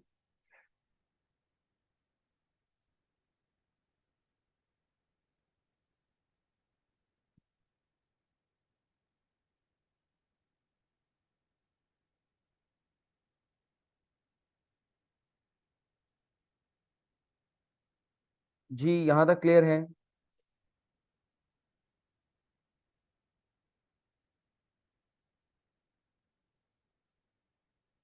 तो that is the statement of changes in equity, that is the statement of changes in equity. यहां तक क्लियर है इसके अंदर? प्लीज जो ऑनलाइन क्लास ले रहे हैं नोटिफाई करें जरा, शाबाश जी। 490230।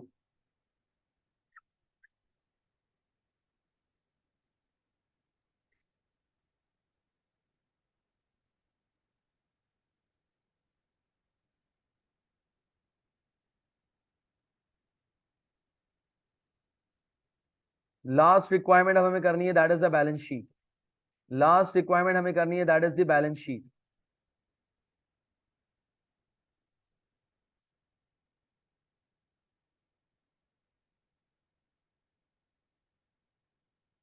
लास्ट रिक्वायरमेंट के अंदर क्या कह रहा है? शेयर प्रीमियम वाला क्या बताऊं भाई?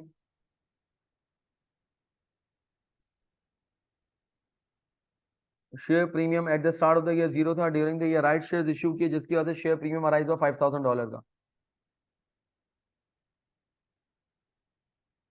$5,000 हमने during the year share premium issue किया है, तो वो हमने यहाँ पे इसको रिकॉर्ड कर दिया। उसकी वर्किंग यहाँ पर थी,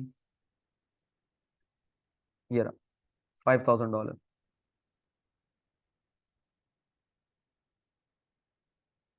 जिसके अंदर यहाँ पे हम लिख भी देते हैं बैलेंसेस एट 31 December 20x5, 5 था ना?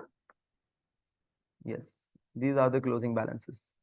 और यही वो बैलेंसेस है जो बैलेंस शीट के अंदर रिपोर्ट होते हैं। खैर, थर्ड रिक्वायरमेंट देखिए क्या कह रहा है, prepare the statement of financial position. Balance sheet बनानी है अब। सर बैलेंस शीट कैसे बनेगी? सर बैलेंस शीट कैसे बनेगी? बैलेंस शीट के अंदर मेरे पास ट्रायल बैलेंस में कुछ इंफॉर्मेशन ऑलरेडी गिवन है, ऐसा ही है, और उसमें अगर कोई एडजस्टमेंट हमें करनी है जो हमने की है तो उसको हम एडजस्ट कर देंगे। आए जरा बैलेंस शीट ट्राई करते हैं जरा। सबसे पहले स्टार्ट करते हैं with the asset side. Asset side से ट्राई करते हैं जरा एसेट्स। मुझे बताएं मेरे पास क्या क्या एसेट्स गिवन है। नंबर 1, सबसे पहले कौन सा एसेट गिवन है? Land and building. मेरे साथ साथ प्लीज, लैंड एंड बिल्डिंग। अच्छा, लैंड एंड बिल्डिंग क्योंकि हम सारी वर्किंग कर चुके हैं, अब सिर्फ कॉपी पेस्ट का काम है। टाइम अब नहीं लगेगा क्योंकि एडजस्टमेंट के ऊपर हमने सारा टाइम लगा दिया, अब सिर्फ हमें वैल्यूज को कॉपी पेस्ट करना है।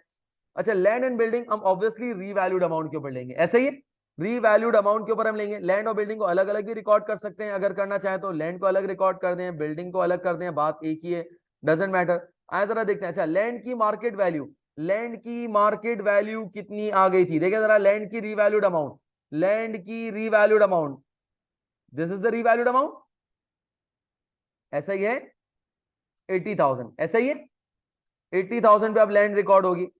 बिल्डिंग, सर बिल्डिंग को हम रिकॉर्ड करेंगे, बिल्डिंग को हम रिकॉर्ड करेंगे, बिल्डिंग भी रीवैल्यूड अमाउंट पे होगी, लेकिन बिल्डिंग का इस साल का वो भी कैलकुलेट किया, वो क्या?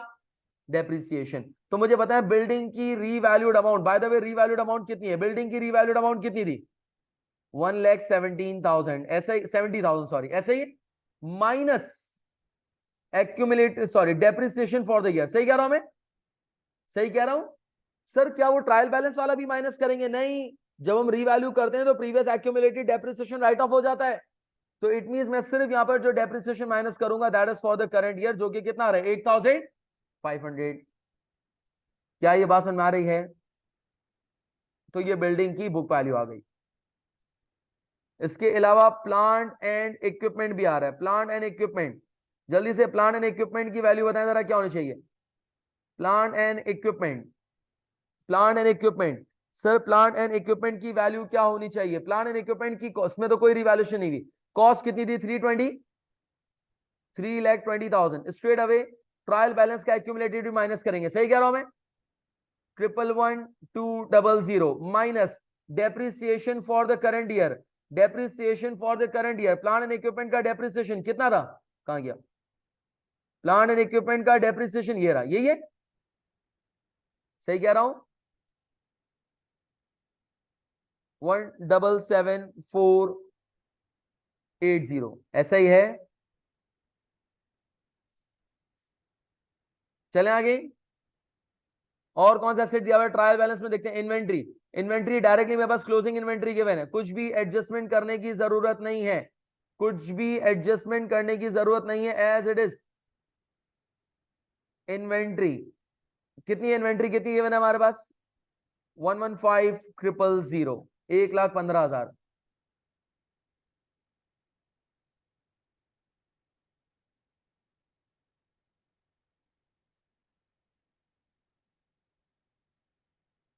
जी अस्सलाम वालेकुम। अस्सलाम वालेकुम। हेलो। चले आगे चले जरा, इसके बाद नेक्स्ट इन्वेंट्री के बाद नेक्स्ट क्या आ रहा है बताएं जरा, इन्वेंट्री के बाद और क्या आ रहा है? अकाउंट्स रिसीवेबल, क्या उसमें कोई एडजस्टमेंट है हमारे पास? कोई एडजस्टमेंट नहीं थी, एज इट इज आ जाएगा 1,30,000, 1,30,000 ऐसा ही है। चले और कोई एसेट, और कोई एसेट नहीं। बैंक नहीं करेंगे, नहीं ओवरड्राफ्ट लायबिलिटी में आएगा। हाँ बिल्कुल ओवरड्राफ्ट है वो, लायबिलिटी के अंदर आएगा। सर वो जो हमने राइट इश्यू किए, अरे बाबा तुमने सही पढ़ा नहीं है, उसने क्या कहा था राइट इश्यू के बारे में कि this has been already recorded, the right issues were correctly accounted for. इसका मतलब ऑलरेडी एडजस्टेड है, तो मुझे उसको एडजस्ट करने की जरूरत नहीं है। क्या मेरी बात समझ में आ रही है? सम करते हैं जरा तमाम वैल्यूज का, that is the total assets. Equities and liabilities की तरफ आते हैं जरा, equities and liabilities, equities and liabilities. Share capital, share capital के अंदर बेहतरीन बात यह है कि ऑलरेडी मुझे क्लोजिंग बैलेंस गिवन है, ऐसा ही है। कितना गिवन था? क्लोजिंग बैलेंस कितना था? 120,000। सर अच्छा एक काम ये भी कर सकता हूं उसके अंदर, मैंने ऊपर statement of changes in equity बनाई है, इसका मतलब मुझे यहां पे सोचने की जरूरत ही नहीं है, 120,000 इसको लिंक कर दिया। सही कह रहा हूं? और इक्विटी के अंदर क्या आ रहा था, मैं सारी वैल्यूज यहां पे लिख लेता हूं। शेयर प्रीमियम, और क्या था इसके बाद, और क्या लिखा था हमने? रिटेन अर्निंग, और क्या था? रीवैल्यूएशन सरप्लस, ऐसा ही है। सर शेयर प्रीमियम का बैलेंस, शेयर प्रीमियम का D26, शेयर प्रीमियम का बैलेंस कितना है? D26। ऑब्वियसली डी के बाद क्या आता है? ई, तो E26 इसका हो जाएगा, ऐसा ही है। सही कह रहा हूं? ई के बाद क्या आता है? माशाल्लाह वेरी गुड, F26। क्या ये बात समझ में आ रही है? Statement of changes in equity अगर मैंने बना ली तो अब मुझे कुछ करने की जरूरत ही नहीं है, वहीं से सारी वैल्यूज मुझे कॉपी पेस्ट करनी है। Closing balances 490,230, share holders equity. चले लाइबिलिटीज पे आते हैं जरा, लाइबिलिटीज, लाइबिलिटीज के अंदर, लाइबिलिटीज के अंदर ट्रायल बैलेंस में देखते हैं सबसे पहले कौन सी लाइबिलिटीज गिवन है। ट्रेड पेबल्स आ रहा है सबसे पहले, तो ऐसा ही है। ट्रेड पेबल्स, अभी मैं करंट और नॉन करंट की तमीज नहीं कर रहा। ट्रेड पेबल्स कितना है? ट्रेड पेबल्स कितना है हमारे पास? 70,500, नहीं 70,500, क्या यही होगा? नहीं ये नहीं होगा, क्यों नहीं होगा ये? सर क्योंकि आपने हाँ एडजस्टमेंट किए मैंने। सर 70,500 लाइबिलिटी थी, लेकिन आपने ईयर एंड पे ट्रांजैक्शन तो रिकॉर्ड कर ली थी फॉरेन एक्सचेंज की, लेकिन सेटल और रिपोर्टिंग डेट के ऊपर आपने उसकी एडजस्टमेंट अकाउंट फॉर नहीं की थी, तो उसकी एडजस्टमेंट करेंगे। अच्छा बाय द वे वहां पे लाइबिलिटी बढ़ रही थी कम हो रही थी? कहाँ है, कहाँ है, मुझे दिख क्यों नहीं रहा? ये रही, ये रही। ऐसा ही है। इसका मतलब प्लस करेंगे माइनस करेंगे? माइनस करेंगे, कितने से? 2,000 से। 68,500, क्या ये बात समझ में आ रही है? क्लियर है? ट्रेड पेबल, अच्छा और उसके अलावा कोई लाइबिलिटी? बैंक ओवरड्राफ्ट आ रहा है, बैंक ओवरड्राफ्ट, बैंक ओवरड्राफ्ट कितना है? बैंक ओवरड्राफ्ट कितना आ रहा है? 16,200। सही कह रहा हूं? अच्छा और इसके अलावा करंट टैक्स, सर ये अंडर ओवर प्रोविजन तो एडजस्ट हो चुका होगा, हाँ लेकिन यहाँ पे करंट टैक्स पेबल जरूर आएगा। सही कह रहा हूं? करंट टैक्स पेबल, सर वो कितना था? करंट टैक्स पेबल कितना था? आए जरा देखते हैं इसके अंदर। करंट टैक्स पेबल हमने क्या कहा था कि 32,500 पीएनएल में जाएगा, under over during the year adjust हो चुका है, तो हम करंट टैक्स पेबल जो अकाउंट फॉर करेंगे that is 30,000, 30,000 that is L54, L54, L54 current tax payable L54। इसके बाद नेक्स्ट और क्या आ रहा है हमारे पास? और कोई liability? Sir long term loan आ रहा है। सही कह रहा हूं? लॉन्ग टर्म लोन कितना है? लॉन्ग टर्म लोन कितना है? लॉन्ग टर्म लोन कितना दिया हुआ है हमारे पास? 30,000। हाँ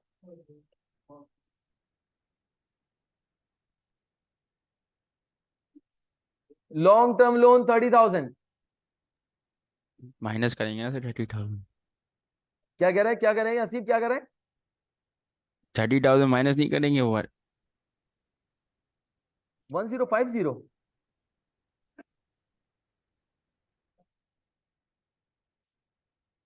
इंटरेस्ट माइनस नहीं लाला, प्लस करने का, इंटरेस्ट पेबल की लाइबिलिटी हाँ में अलग से प्लस रिकॉर्ड प्लस करना। हाँ सॉरी। हाँ हाँ, स्लिप ऑफ टंग हो गया तुझसे लगता है। मैं इंटरेस्ट पेबल अलग से रिकॉर्ड कर देता हूँ, ये भी कर सकते हैं बिल्कुल। एक अच्छा ऑप्शन ये भी है कि हम लोन के अंदर इसको प्लस कर दें, कि जो इंटरेस्ट पेबल हमने रिकॉर्ड किया है वो हम यहाँ पे लोन के अमाउंट में भी प्लस कर सकते हैं, या चाहूं तो अलग से इंटरेस्ट पेबल के नाम से लाइबिलिटी भी रिकॉर्ड कर सकता हूँ। Either of the case Haseeb, दोनों पॉसिबिलिटीज हैं, बिल्कुल ऐसा भी हो सकता है हसीब। Very good. कहाँ गया, ये रहा 1050। इंटरेस्ट पेबल, जो 6 मंथ्स का इंटरेस्ट हमने रिकॉर्ड किया था, पेबल था, वो हमने यहाँ पे प्लस कर दिया। लॉन्ग टर्म लोन में भी प्लस करके लिख सकते हैं 30,000 प्लस 1050, या हमने इंटरेस्ट पेबल अलग से भी रिकॉर्ड कर दिया, या हमने इंटरेस्ट पेबल अलग से भी रिकॉर्ड कर दिया। और कोई लाइबिलिटी तो नहीं रह गई? थोड़ा ध्यान लगाए, थोड़ा सा दिमाग चलाएं। वेरी गुड साहिल, शाबाश। डेफर टैक्स लाइबिलिटी, सर वो तो नहीं आती। अबे भाई वो पीएनएल में नहीं जाती यार, मैंने पहले भी कहा था, रीवैल्यूएशन पे जो डेफर टैक्स है वो पीएनएल में नहीं जाता, लेकिन बैलेंस शीट में जरूर आएगा। कितना था सर वो डेफर टैक्स लाइबिलिटी, कितनी थी defer tax liability? Defer tax liability कहां गया, नीचे मेरे ख्याल है, नहीं ऊपर ऊपर, यहां पर था ना, ये रहा, ये रहा, ऐसा ही है। यानी कि डेफर टैक्स लाइबिलिटी 28,000। जी यहां तक क्लियर है सबको? और कोई लाइबिलिटीज ट्रायल बैलेंस में नजर नहीं आ रही?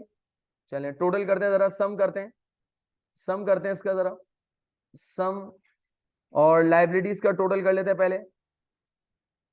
17350 और टोटल इक्विटीज करते हैं जरा। टोटल इक्विटीज कैसे करेंगे? दिस प्लस दिस, सही कह रहा हूं? तो ये आपके पास आ गया, दैट इज दी 663980, और एसेट्स का टोटल भी हमारे पास आ रहा था 663980। क्या ये बात समझ में आती है?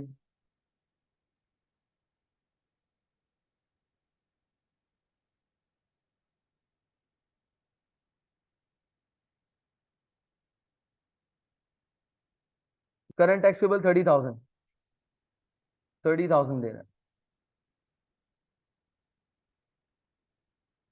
जी यहां तक क्लियर है? सो ये हमारे पास यहाँ पर फाइनल अकाउंट का रीसेंट पास्ट पेपर है, जो कि आपके एसीसी के प्रैक्टिस प्लेटफॉर्म पे भी गिवन है। और बस यार ये मैक्सिमम ही है, ऐसी 5 to 6, 6 भी मेरा ख्याल है मुश्किल है, 4 to 5 पे ही रहता है वो। और जिसमें अगर 6 अगर उसने पूछी ना सीव एडजस्टमेंट, तो उसमें एक एडजस्टमेंट बिल्कुल स्ट्रेट फॉरवर्ड होगी, यानी कि उसमें कुछ भी नहीं करना होगा।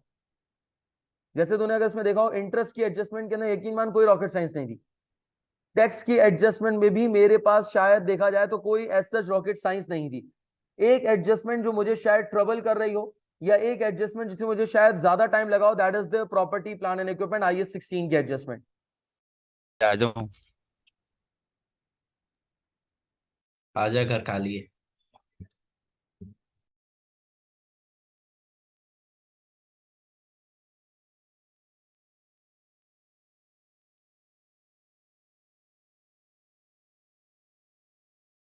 आवाज़ बिल्कुल भी नहीं आ रही सर। जी प्लीज, क्या मेरी वॉइस क्लियर है? हेलो, क्या मेरी वॉइस क्लियर है everyone? Can you guys hear me? Hello, can you guys hear me?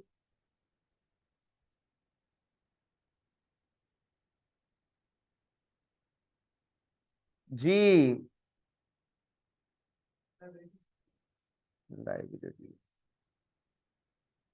जी यहां तक क्लियर है? सो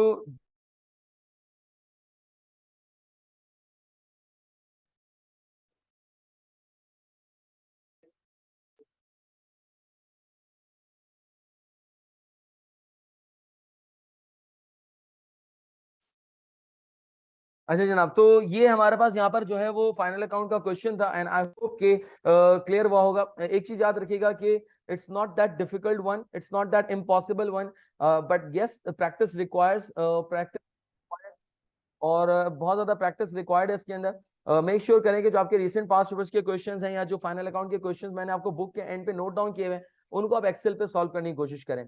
लाइक आपका ये प्रैक्टिस प्लेटफॉर्म है, मेक श्योर करें कि इस पे सॉल्व करें सो दैट आप यूज्ड हो जाएं। इसमें कोई मेजर चेंजेस नहीं है। हाँ, एक चेंज है वो ये है कि एक चेंज है वो ये कि इसके अंदर थोड़ा सा जो वर्किंग एरिया ना वो बहुत लिमिटेड है, यानी कि एरिया बड़ी कंजेस्टेड है।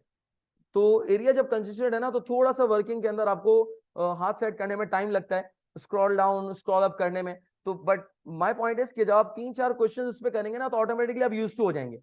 मतलब ये आपको नॉर्मल जैसा लगने लगेगा, नॉर्मल एक्सेल की तरह फील होगा। श्योर मैं इंशाल्लाह इसकी रिकॉर्डिंग्स और इसकी फाइल की स्क्रीनशॉट लेके भी मैं आप लोगों के साथ इंशाल्लाह शेयर कर दूंगा। और होपफुली इंशाल्लाह इसी तरीके से एक लाइव सेशन में एक और रखूंगा जिसमें आपको कंसोलिडेशन का क्वेश्चन कराऊंगा। So you are not suppose to come, और इंशाल्लाह हम उसके अंदर जो है वो